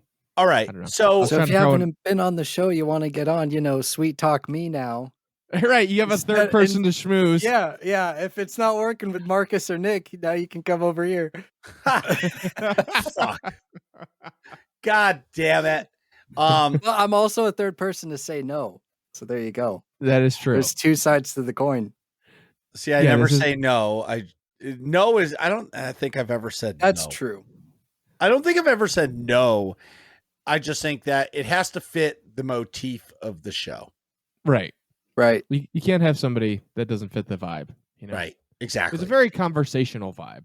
Yes. Mm-hmm. Which is really nice. So Atrax, why don't you take us into our next section? All right. Yeah. My first section as an official host. It is the working class questions. Woohoo! Questions gathered from the community. That's right. All of you in our Discord. And if you haven't, and you have some questions that you want to ask us, why don't you go ahead and join the Discord if you haven't already and throw those questions in there. We can ask Nick and Marcus and myself and also our guests if we have any. So yes. This first one is from me, and I heard it on another podcast, and it was a good question, and I wanted to ask you guys this. What is your favorite topping on a pizza? I love it. So that's kind of hard. One topping, one singular topping. Yes. Is cheese considered a topping? No. Cheese is like not okay. That's like standard. That's just you okay. order pizza, cheese is coming on it. Right. Cheese is coming on it. Of the pizza, yeah. Well, so what is your favorite topping on a pizza? Are you going first? I can go first because I already have the answer. I have mine in my head, but I will say, well, I can go first, I guess, if you guys don't want to. My answer is pepperoni. And I will say though, I almost never order pizza with just one topping on it. But if I got to boil it down to just one thing, I really do like a meat. Usually I like a pepperoni and a sausage, or like a pepperoni hamburger, and then I get veggies too. Yeah, you love sausage. I'm all about the sausage. But right. I'm sure. But that's the thought process. And I also like pepperoni because it adds a little bit of spiciness to it. And I definitely like spicy stuff. But pepperoni's if I got to boil it down and just pick one, it would be pepperoni. So I do agree with Nick. It's really hard to get a one topping pizza. But if I order a one topping pizza, 100% of the time, it is always bacon. And it's a weird thing because I don't ever get bacon on any other pizza I get. But if I'm doing a straight up one topping pizza, it is always bacon. I'm going to have to try that. It sounds good, but I never would have thought. Because like you, I never order a one topping pizza. Mine is always pepperoni, pineapple, jalapeno. But you know what? I don't usually like pineapple on pizza, but with the jalapeno, you might have sold me. Right, the sweet and spicy and it's awesome. And then you get the savory spice. I'm with you, Nick. It would be pepperoni for me, real quick. I'm with you. That's a great question, though. Good call, Marcus. Yeah, I literally heard it on another podcast, and I was sitting in the shop sanding these shelves. Like I literally sanded for 3 fucking hours. Yeah, and I'm listening to this podcast, and they're like, "Question." He's like, "I got a question for you. What's your favorite pizza topping on a pizza. He goes, well, I want the peppers, onions. He goes, no. One topping. And he goes, forever? He says, no. But if you had to order one topping on a pizza, what would be on it? He goes, I don't even know. There's so many good ones. And like my favorite pizza is definitely pineapple, and believe it or not, pineapple, pepperoni, and sausage is fucking amazing. Amazing. I feel like fair. at that point, the pineapple would be like out of place with the pepperoni and sausage. No. However, you're selling me with the pepperoni, pineapple, and jalapenos. Jalapeno. That is an argument to be made. I will respect that because then you get the spicy citrus like combo with the jalapeno and pineapple, and then you've got like some savory spicy flavors happening with the pepperoni, and that could probably pair well together so where it actually ties in properly. And you've got like the soft bread and cheese and the sauce. Yeah. Mm-hmm. Yep. Jesus Christ, I want a fucking pizza now. I know, same. I think you sold me. I think you sold me on the pineapple pizza, but I will stand by that it has to be with the pepperoni and the jalapenos. Otherwise, it's not going to work right. Right. It's very niche window. So sidebar to like a little bit into like my world of crazy. Okay. So when I got COVID and I was starting to get sick. Yeah. And like I didn't know what was wrong with me, and I was sick, and I was like, man, I don't feel good. And I'm sleeping on the couch anyways, and I could still taste and everything. And I'm like, man, what if it's COVID? What if I die? Like, my immediate thing was like, it was like 9:30 at night. I was like, I need to eat. So what I ordered was a Domino's deep dish with bacon and Domino's cheesy bread. It got delivered at like 11 o'clock at night, and I ate the whole fucking thing. I didn't sleep great that night because my stomach was just like, fuck you. It was just digesting. I mean? Yes, exactly. But like everybody always says, oh, like, what would your last meal be? And I'm thinking to myself, I don't know, but I think my brain told me it would be a deep dish with bacon with fucking cheesy bread. At that moment, you knew. Yes. Yeah. My last meal, I have no idea.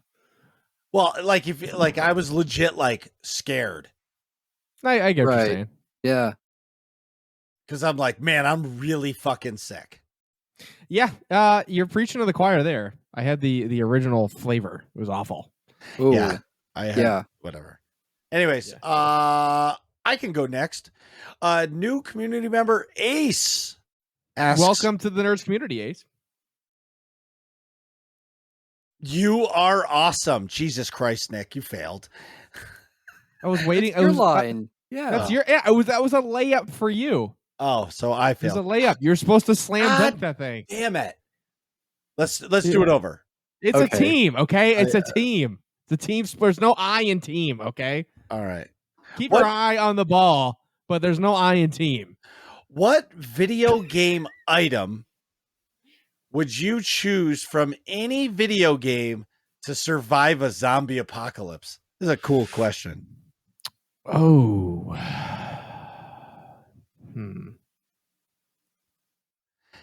Oh, this is tough for me because it's like, is it a usable? So like if I take a usable item, would I then forever be imbued with that, or would I just only have it for that duration? It would be an item, and I would imagine the rules would be whatever that item has for a duration. Like once you use it, it's like gone. if it's a health potion, if it's one health potion, you use it, it's done. Okay. All right. So This is definitely tricky. we need something durable here. Okay. So yeah, so that was my thought too, is like some sort of weapon, but I'm like, okay, but what kind of weapon doesn't have like ammunition or like runs out of charge or something? Yeah. Well, like my immediate thought was like, oh, I'd want a Super Mario star, so I could just be like, just like running around, but it would run out, and then I'd be screwed forever. Exactly. Then you're just regular Atrax in the zombie apocalypse, and that sucks. So my thought, without a video game item, exactly. When you could have had something else. So my first couple thoughts are like maybe a suit of armor, like Iron Man or something, right? But then I'm like, well. I don't know of any, like, it's kind of a shoehorn to be like, oh, I'm sure Iron Man exists in some video game somewhere. So like he's I'm in trying the to think, Avengers game. yeah, but like, I'm like, Yeah. okay, maybe do it more video gamey. So like, how about Samus's suit from the Metroid series? All That's right. a Could good have one. Samus's suit with like the gun for an arm, and then I also thought about it. I was like, how about a lightsaber? That's a really good Lightsabers are one pretty too. good. My only fault with that is like you don't get any protect. Like I'm obviously not a Force user, so I'm just a regular dude with a lightsaber, and like zombies got to get close to me to use that. So it's like kind of a nice insurance policy, but like, I feel like the armor's better because then you get Yeah. protection from zombie bites and a cool weapon that doesn't really run out of charge. I I guess think I'm gonna go with the Samus suit. I think I'm gonna go with the Samus suit. All right. That's a good Atrax? one. I'm gonna go with like the Halo shield, or maybe I guess I should just say like Spartan armor because then it has the shield. Oh yeah, And then I could take some hits and then like be okay. And I'm sure that if I'm in a zombie apocalypse, there's like guns and other things. I was thinking of like weapons and stuff from the Dead Rising series because that's like literally zombie apocalypse survival. Yeah. Yeah. But I think I would go with Spartan armor probably. Good answer. Yeah. What Marcus, about what you, would you say? Marcus? It's gonna. All right. So I love the movie Zombieland. Oh yeah, okay. Right? Oh, And yeah. All I think about is zombie apocalypse and what's rule 1. Cardio. Right. Cardio. So what does this fat ass not have? Cardio. Right. So I would get rocket boots so that so that if I was ever being chased, I could just rocket boot the fuck out of there. It's a great call. You know what I mean? 'Cause Wait, hold on. If it's SWOTOR rocket boots, they only fly like a little bit off the ground. Yeah, but he's Oh, still faster than a zombie. Yeah, still faster than I guess the zombie. that's true. You know what I mean? Like, fair enough. but like I would modify it to be like a Titan rocket boot where you can like jump and get really fucking high really quick. All right. You know what that's I fair. mean? Like rocket need- boots. You need one of if you want to go that route, you could grab one of the Call of Duty perks that gives you unlimited sprint. I forget what it's called. Commando. Stamina up, I think. Stamina up. Yeah. No, like the- I don't. No, rocket Well, no. boots. In like multiplayer. Yeah. Forget what the perk is called. Oh, I forgot what it's called. It depends on the game. Call of Duty Yeah. fans, call me out. Terrible host already. Rocket boots. Can't even Yeah, but remember neither the of Call us know Duty the name perk. either. Yeah, you play more than me. Wait. Well, the Yeah, new what? Call of Duty. Okay, so like just to put it in perspective, the new Call of Duty beta was released today. Oh yeah, people are playing it. I should play it. But honestly, I think I'm just done with Call of Duty. Like I've Yeah. heard this story before. I'm not saying that I won't go play it with you a couple times, like just for nostalgia. But I'm pretty much done with it. Like I've realized that like the progression system in Call of Duty isn't what attracts me anymore. Yeah, no, you're not. I'm not like Right. grinding for prestige, but I do like that. Small, quick dopamine hits of like play, kill, go. Oh Yeah. But And I get that especially, every like- day in Destiny. Right.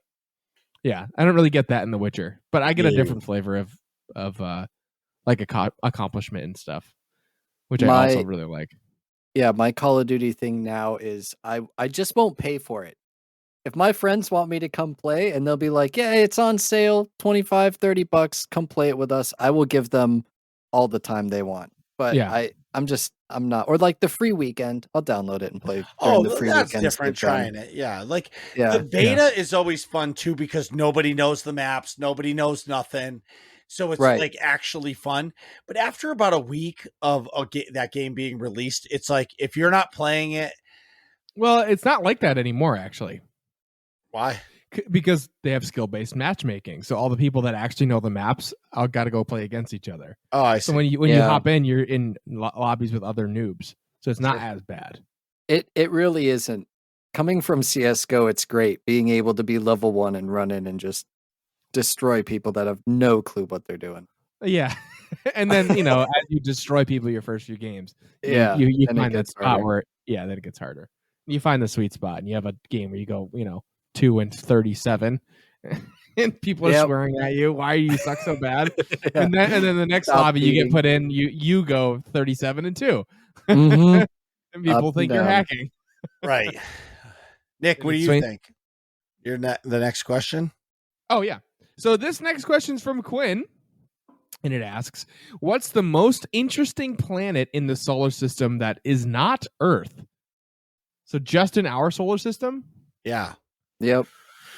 In the Milky Way that isn't Earth. I got one. Go ahead. I don't want to go Yeah. first all the time. Though. Oh, yeah, I'll- you asked the question. I'll I'll go go first. For- All right, go go- ahead, Atrax. I was gonna say, for me, it's gonna be Jupiter because Okay. it's just like all gases, and That is I- cool. maybe it's because I haven't studied much about the solar system, so like a lot of the planets are unknown. Saturn's cool because it's got rings and whatnot, but for me, it's like Jupiter's just a bunch of gases, from what I understand. That, and Yeah. then in like way down and towards the center of it, it's just like even more condensed. I don't know. Like it just seems really weird. I think it would be. I just find it really fascinating that there's just a planet that's all gas. There's just like no solid matter there. Right. Or maybe I there mean, is. I don't know. You can't tell. You're right. Yeah. I would assume like that if there's something that has enough gravity to keep all the gas contained, that it must be solid at some point, right? Right. Because eventually the gas gets compressed enough from the gravity that like there's a solid somewhere. Yeah. But Right. maybe even a liquid. Yeah. I had to Google it to make sure. Yes. It's a gas giant, doesn't have a true surface. It's mostly Right. just swirling gases and liquids. So that's like, what? That's crazy. It's just Yeah. a ball of gas. That's Yeah. humongous. Like it's a water world. But Yeah. like not water, just like other like liquid Right. silicone or whatever. Yeah. Like it could all be liquid mercury. Who knows? Like, Yeah. yeah. That's mind boggling to me. Agreed. Marcus, what do you think? Interesting Uranus. Because course. Uranus. I'm just kidding. I had to say it 'cause I'm an idiot. I'm really torn on two. So Titan is my favorite planet in the solar system, which is Saturn's moon, because Okay. it's green and yellow and like it's gas, but there is a surface, and like Yeah. I still don't know why it's all gas because it's just a moon. Like, how does that happen? So that's part A. Part B of that is it's really Mars to me, because Mars at some point was a Had one. thriving planet like Earth. No, And maybe 100%, not like yeah, full of definitely. people, but like it had oceans or water and stuff like that. And something happened to where it turned it into this. Into like all desert essentially. Right. Yeah. Interesting. I was gonna say mine would be Venus, because it's the second closest, but it's the hottest by a lot. So it's like it's got like I think it's got like crazy acid rain all the time, and or like it's so hot there that like you would just melt on the surface. Like something about its atmosphere makes it like just cook the surface all the time. Right. I forgot like the specifics, but like Mercury is the closest to the sun, but Venus is the hottest by like a lot. It's like way Right. hotter, which is kind of cool to me. That like something makes that thing just a crock pot of a planet. Yeah. That's a really great question, and the more that we talk about this, really there isn't an uninteresting planet in the solar system. They're all like really cool. Agreed. Some of the like further out ones, like I know you're kidding, but Uranus or Neptune are also pretty interesting, because like I can wrap Yeah. my head around Pluto being this little tiny cold rock. Like, okay, that's fine, but those are also gassy, big ass planets. Like Right. Neptune has rings too, and it's Yeah. far as fuck away, but like it's still structured enough to be a whole planet, you know. And it's Yeah. really they're both really big. And it's close enough to like orbit the sun. You know, Right. it's still stuck out there. Right. It's cold, but like gaseous, but like has rings. Saturn, Neptune, Uranus are all really interesting. Yeah. In their Pluto's own not a flavor. planet anymore. Yeah, no, I know. But like, yeah, but you know what I'm saying. Get in the conversation, Pluto. Get out Yeah. of here. Yeah, but Pluto's also like one of the least interesting ones, like, Right. by Yeah. comparison. It's just like a frozen rock. Like I get it, you know. Right. It's a glorified asteroid, Yeah. which they declassified it. So, oh, here we go. So Sophie says, Nick, while paintball sounds very fun, I live in Florida. Okay, they do play a lot of paintball in Florida. I need all the help I can get. I need all the help I can breathe just with the base humidity. Okay, that was an exaggeration, but maybe if I could find an indoor field or something. So I don't think that was quite a question. Maybe like tips and tricks for paintball, I think is what Sobi's looking for. Yeah. So Give some definitely tips and tricks to the folks, Nick. Yeah, so if you're gonna go play paintball, right? If first of all, I would say your first time, just go rent it and try it. Get the rental stuff. You don't dive into any equipment until you go try it. Make sure it's actually fun. You have a great time. Then, if you want to go buy something, the first item you want to purchase for yourself is a nice mask. Go save up some money and buy it. Go to your local paintball store. Go try on a few of them and find the one that you love, because the mask is custom to you, and you got to make sure. I mean, almost all the new ones come with a thermal lens, they call it, where it's two panes of the plexiglass, because that keeps you from fogging up. Sometimes you still fog up with that, but without it, you're doomed to fog up and not see. Doomed. Yes. And most people wear something on their head just to give a little protection, because getting shot in the top of the head sucks. But yes, for Sobi, I would say get a nice mask for yourself. One of my favorites is one of the oldest ones. I mean, I'm sponsored by Carbon. This is not what I was originally going to say. Sponsored by Carbon. So the Carbon Pro mask is dope. That's what I wear for paintball. It's like a ProFlex, but smaller. But what I was going to say is a great mask is a JT ProFlex. It's one of the oldest paintball masks, but it's like old reliable. The top goggle portion looks like ski goggles almost.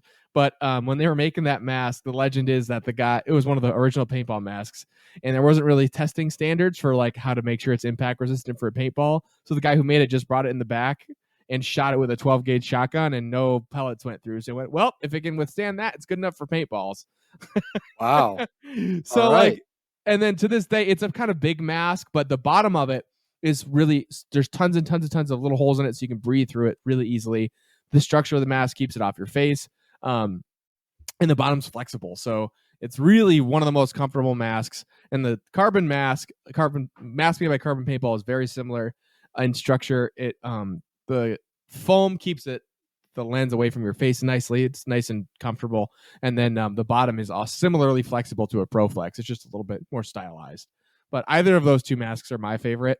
I wear a Carbon mask because the team I play for is sponsored by Carbon, but ProFlex is also very nice. That's what I would recommend. They're not overly expensive either compared to some high-end ones. But anyway, Get yourself a nice mask. I'm going to ask this one. Question for the guest, Atrax. What is the most... Not a guest no mo. Nope. Not anymore. What is the most fun you've ever had on a trip, and where was it to? Okay, Ooh, my that's a good question. favorite. Let's all answer that. I was gonna say, I feel like we should definitely all get a chance to answer this. For me, it was my trip that I took to Australia in 2018. Right from like the beginning, that was just, I don't know. It was probably like a mix of, I'd just been through a bunch of stuff, so it was like, all right, now I've got this vacation to look forward to. I'd always wanted to visit Australia. My family was getting together. It was me and my grandparents and my cousin who was flying from Michigan, meeting us in Australia. That's pretty cool. We took a cruise up the east coast of Australia. It was, I think, like just over a week and a half. So a week in, I don't know, 5-6 days, somewhere in there. We just cruised up and down, and right away from the beginning, it was a 16-hour flight from Vancouver, British Columbia to Sydney. In that airport, I sat down and I had a beer. I had my crab mac and cheese. I was sitting there, total vacation mode, slept pretty much like the whole plane ride. So it wasn't even a big deal for me. Oh, nice. Yeah, got there, super nice and warm. First day out, I got a sunburn. It was kind of rough. But then because I got sunburned, I wasn't sunburnt the entire rest of the trip. And I got over it in like a day. And we were only on the boat for the first day or two. And then we were doing sightseeing. So it was like perfect timing. Yeah. And it was just walking around Australia, trying out all the different foods and drinks that they had there. We got to see crocodiles or maybe it's alligators. I don't know. Australians correct me. Big giant big giant ones, all sorts of dangers in Australia. The animals there are insane. Got to see some cool looking spiders, meet some really, really interesting people. It was super warm and nice, and that was easily, like, hands down my favorite trip. I can't wait to go back. That sounds awesome. Yeah. What about you, Nick? Nick? So like I've gotten I just remembered a couple things. So originally I was gonna say Mexico, but it's not Mexico. The trip, I will say, Mexico is a really, really relaxing vacation. I don't remember what year we went, but my family and I, like my parents and my sister, we all went to Mexico for like an all-inclusive resort where it was just like beautiful beach, beverages, just relaxation the whole week. We had like that is definitely the best spa experience I've ever had. Like I've had some massages before, but it was like there were a whole pool experience that I'm gonna butcher on here. It's called the multi-circuit. It was called a hydrotherapy circuit.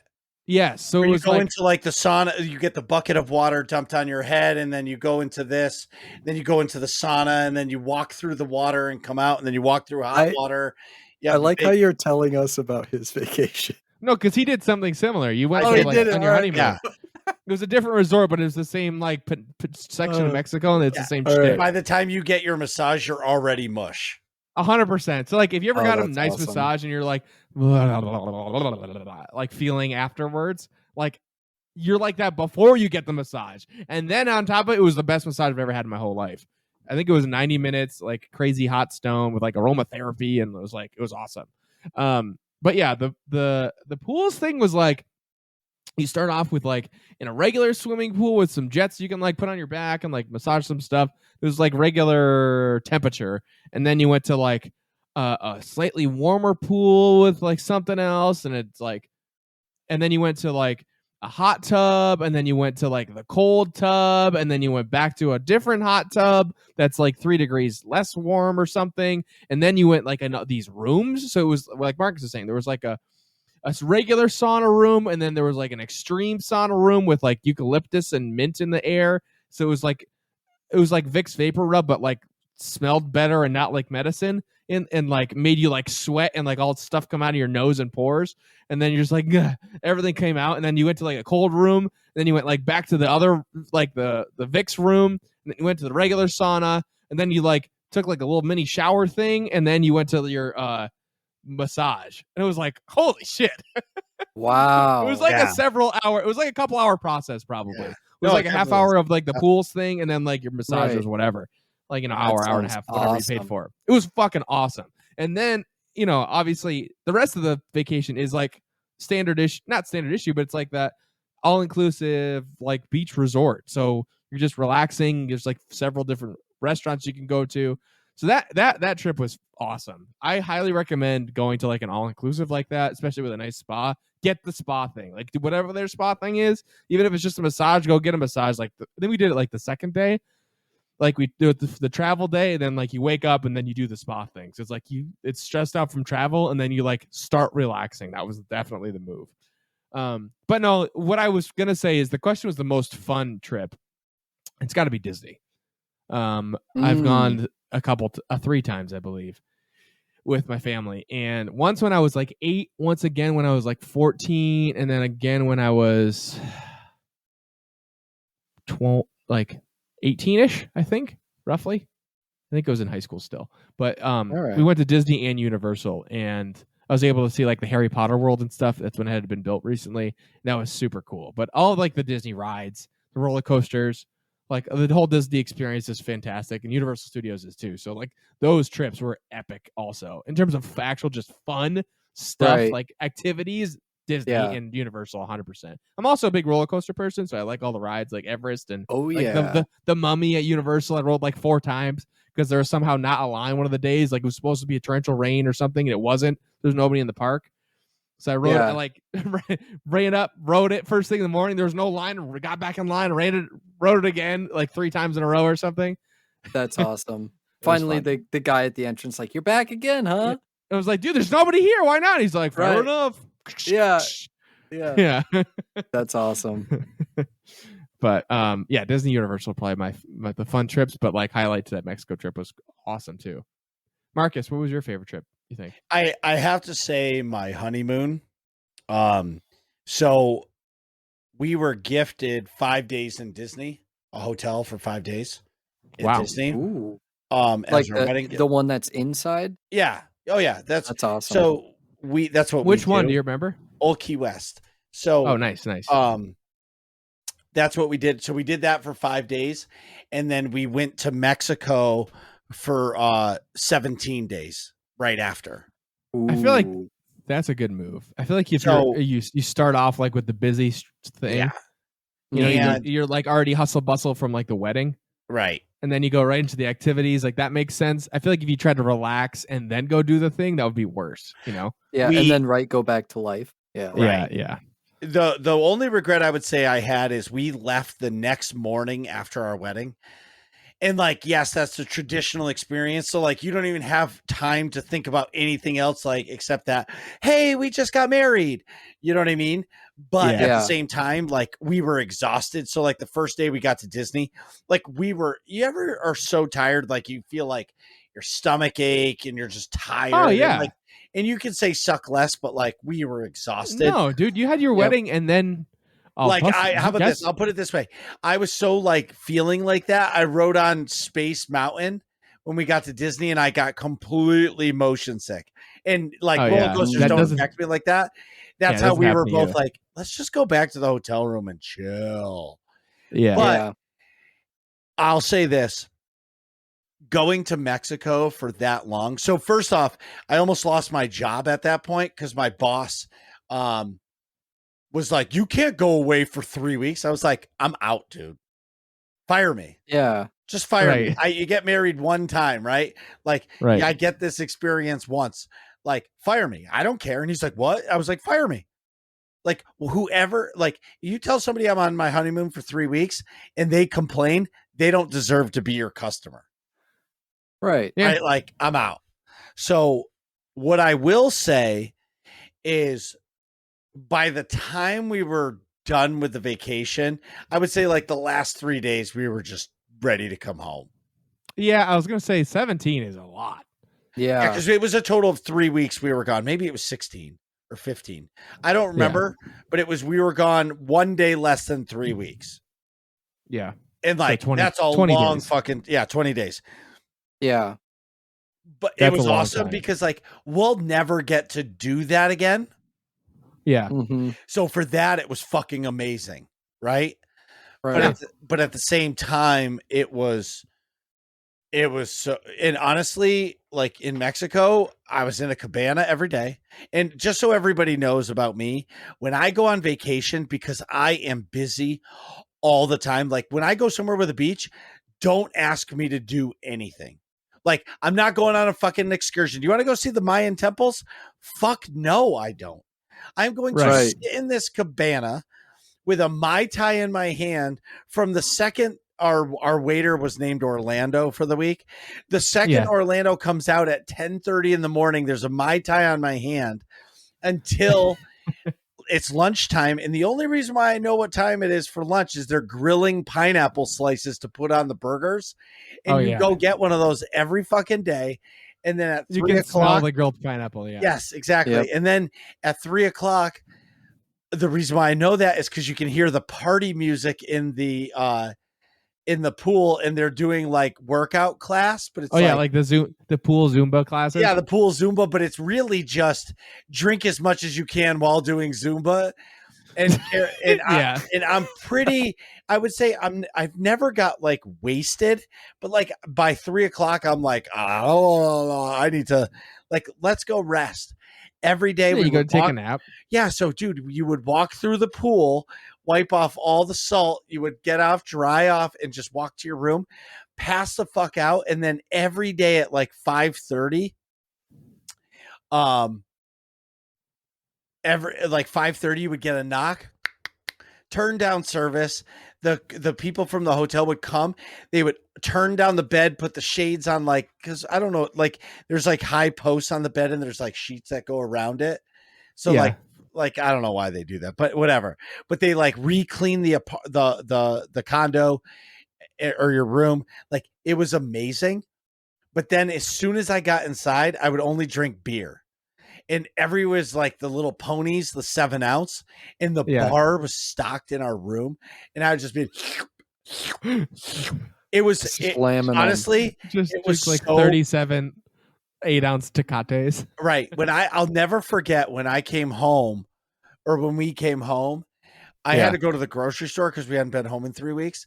Literally, I was driving 25 miles an hour in like a 40 because I was just like, I cannot go any faster than this. I'm just on relaxation Yeah, time. and like we had 2 days, so like when work came and I showed up to work, everybody's like, "Holy fuck, you're tan." And number 2 was like, "Who are you?" And I'm like, "I'm just chilling, man." And my boss is like, "Dude, it's time to go to work." Oh, buddy, relax. I'm going to get to work. You know what I mean? But anyway, so that was a very, very, very long-winded, amazing trip. Okay. What game makes you feel nostalgic? A lot of games make me feel nostalgic. Well, what's the first Yeah. one that comes to your mind? I don't know why, but Mega Man. I haven't played Mega Man in years, but if I Okay. think about it, it gives me nostalgia. Mine is GoldenEye. Ding, ding, ding, That's a ding, good ding, one. ding, ding, ding, ding. I get different degrees of nostalgia, like the Fallout series and like Skyrim, obviously but nostalgia. As So like, soon as I think of something high school age. nostalgic, the first thing that always comes to mind is GoldenEye. What about you, Pokemon. Trey? Good one. Mine's Tetris and Dance Dance Revolution. All right. Tetris yeah. is definitely like my oldest. I still remember the song and the N60. I remember how like creepy the intro to the N64 game was, because it was just this series of like picks and ropes moving these giant blocks around and stuff. And Yeah. I always wondered what sort of people or creatures or beings were doing this, but I never got to see it because they never put it in there. Like as a kid, it was just so weird and creepy, but then Yeah. the game was a ton of fun. So definitely Tetris, and then dance games are just awesome. we should That's nostalgia too. go try to find a dance game because I'm fucking terrible at DDR. Dave Like, and Buster's. I'm tragically bad. Yeah. Dave and Buster's, buddy. Just call the arcade and ask if they have any DDR. Pump It Up is another good one. Pump it up. That's my ultimate favorite. Yeah, Pump It Up. So instead of like Dance Dance Revolution is up, left, down, right. Pump It Up is the diagonals. diagonals and the middle. Oh, the middle too. Yeah, so it's 5 instead of 4. I don't know if I can handle that. I don't think I can handle any of it after my last display. I wish that was recorded. All right. Yeah. I'm going to round us out. I'm All right. stealing the thunder here. Steal Go the for it. thunder. Do it. TL Smooth. If you had to move anywhere besides California, where would you recommend and why? I would never, ever, ever move to California. Just I'm putting that out there. me Ever, neither. Ever. Me neither. California is not a state for me. I'm not No. saying it's not, the beaches aren't beautiful. I'm not saying that the redwoods aren't beautiful. I'm not saying any of that. California is not for me. Anywhere It's that fun to is, visit. anywhere that has a fault line that runs through 3/4 of the state, I'm out. That's It true. also is like burns every year now. But that's what I'm Yeah. saying. So like, there's a lot Yeah. going on with California But where would you recommend?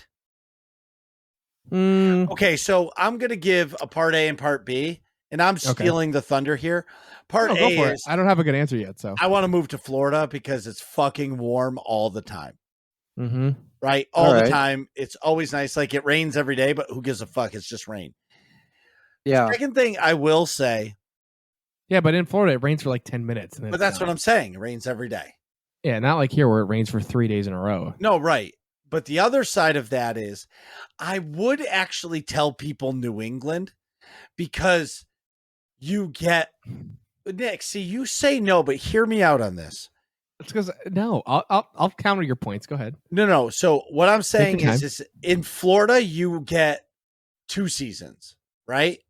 If Okay. you want to experience 4 full seasons, like I fucking hate winter, But that's So do because I. I've lived here my whole life. But if you live in Florida and you move up here, those first few years, you're going to love winter.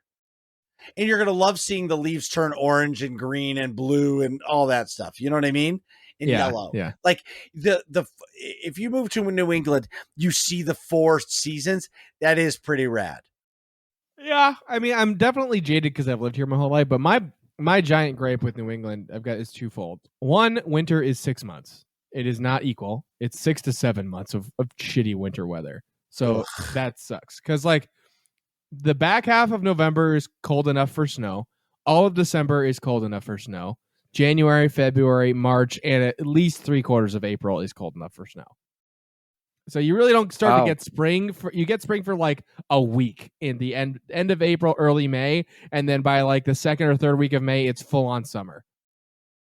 So spring barely exists, and it's mostly winter.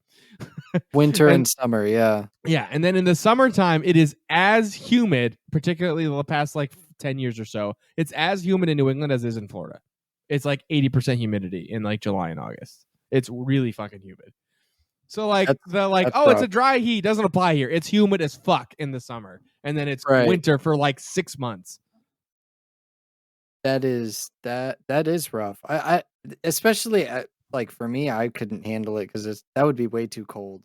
Yeah, if you don't like the cold, that sounds like avoid that place. Avoid the East Coast. That's why all the East Coast people have like this like grumpy demeanor. Like because they deal with cold all the fucking time. It's what about you? Super annoying. So Nick, where would you recommend? So I mean, certainly not. No, okay. I will say New England has perks like school, like colleges up here are good for lots of good medical care and things like that. Yeah, it has its perks, and if you want the 4 seasons, great. If you don't mind the snow, all that fun stuff, right? But it's got the best sports teams. Just saying. But well played. Yeah, I would recommend someplace warm. Florida's a good spot. I actually pretty much like Florida, but somewhere warm. I think Colorado's probably a nice area too, because they get 4 seasons too, but not like their winter is much more manageable. It's like 30s or like high 20s, and then like it snows and then it's warm the next day. You know what I mean? Like I've heard of like I don't really know specifically where in Colorado, but I've talked to somebody from there, and it's like, yeah, we just got like a foot of snow yesterday, but like now it's melted today because it was like 70 degrees. So it's like, oh, wow. well, that's nice, you know? Yeah. So or like all up into it's the 7, air. yeah, it's 7 here, 70 here at the the bottom of the mountain, but at the top it's all snow. So or like stuff like that. Yeah. It's much more pleasant like to manage the winter. Like my biggest gripe is the winter in New England. It's so long. Like you might not have snow for that long, but the cold is that long. Like I've had plenty of Halloweens where it was like less than like in the teens degrees. Wow. You were like, you can't go outside. Like girls are like legit freezing, and if they're wearing a particularly scantily clad outfit. Right. Yeah. No one wants to go out in that. Right. So not. I mean, I would say the South, probably Florida. I've heard Arizona's nice too. Like crazy hot, but like it's a super dry heat, so it's not bad. I've heard like certain parts of Texas are nice too, like either the coast or like by Austin. I will say I've been to Dallas. I did not like Dallas at all. Super commercial, hated the driving. I would say Florida, maybe Austin, Texas. Those are my answers. What about you, Atrax? Those are good places. Yeah, I would. So where would you recommend? Well, first, actually, I should say if you had to move anywhere, I would consider moving to Australia. I know that sounds crazy, but I like spiders. I like animals, even if they're scary and try to kill you and all of that stuff. Scorpion? So, yeah, scorpion. I hate spiders. I don't mind. An Atrax is a type of spider, Nick. I know that. We talked about it on Snapchat. Oh, yeah, that's right. But yeah, so I love that type of stuff. I wouldn't mind going out there. I love the warm. I love the Australian accent. I think it's really cool, and to just be surrounded by Australian people all the time, that'd be pretty neat. Where would you recommend? I mean, I guess like, hey, go over to Australia. There are some pretty big negatives about Australia, like mostly because they censor a lot of video games and stuff down there. But oh well, it is what it is.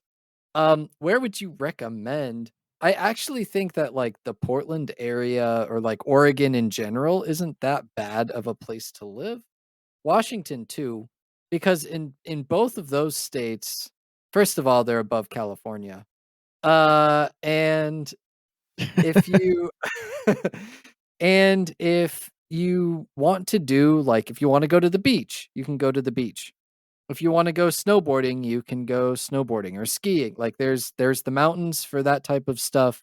There's I know of like caves, so there's cave exploring that you can go do. There's plenty of forests around here. It's a really nice area. Yeah. The drawback is so Nick says that it's like freezing for your winters and it lasts like 6 months for specifically Portland and area in general, but like Oregon also. We get so much rain and it's not like pouring down and then it stops. It'll be like gray and raining 2 inches over the course of like it's just sprinkling all day for 3 or 4 months. You know, I call Yeah, it that's rough. we have the Oregon buff where it's like a 50% chance of rain every single day of the year. Just, but you know, like we get rain in August and July and, you know, like you just have to go with it and realize that any plans you plan on making, there's a chance that it could rain and you just like everybody out here is so used to it and prepared. It's like, all right, well, take all the stuff that can't get rained on in and we'll just like Figure it salvage out. what we can. Yeah, like screw it. Yeah. Just go for it. So like not in Washington the same way. I lived in Washington for a while too. Both nice states to live in, but I personally want to live somewhere a lot warmer and there's a really, really high like suicide and depression rate because it is so dark. Like it's just gray out here 10 months out of the year. Like it's just overcast, 40s, 50s. It's depressing. It is pretty depressing. I have to have my lights on at like 3:00 in the afternoon, pretty much all year You are round. not selling me on Oregon or Washington right now. Yeah, right. Yeah, I knew as soon as you started this, I'm like, dude, I would never live there. Nope. It's pretty. It's yeah. At least it's not like freezing a whole. Yeah, I can't deal with the Cold gray. At half least of when the it's year, but freezing ass no. cold here, we get the sun. yeah. Or it's like Sunny. it's a bright overcast. Or it snows and the snow like brings that light because it's so white, you know, like it's so bright Yeah. and reflective, then the light kind of, you know, lifts off of the snow, but nah, it's just raining. Yeah. I'm not looking forward to snow, but I am looking forward to Atrax being on the show. So this is awesome. Yes. It's the start of a new beginning. The first one episode down. What are you guys talking about in here? Find out next episode of Working Class Nerds.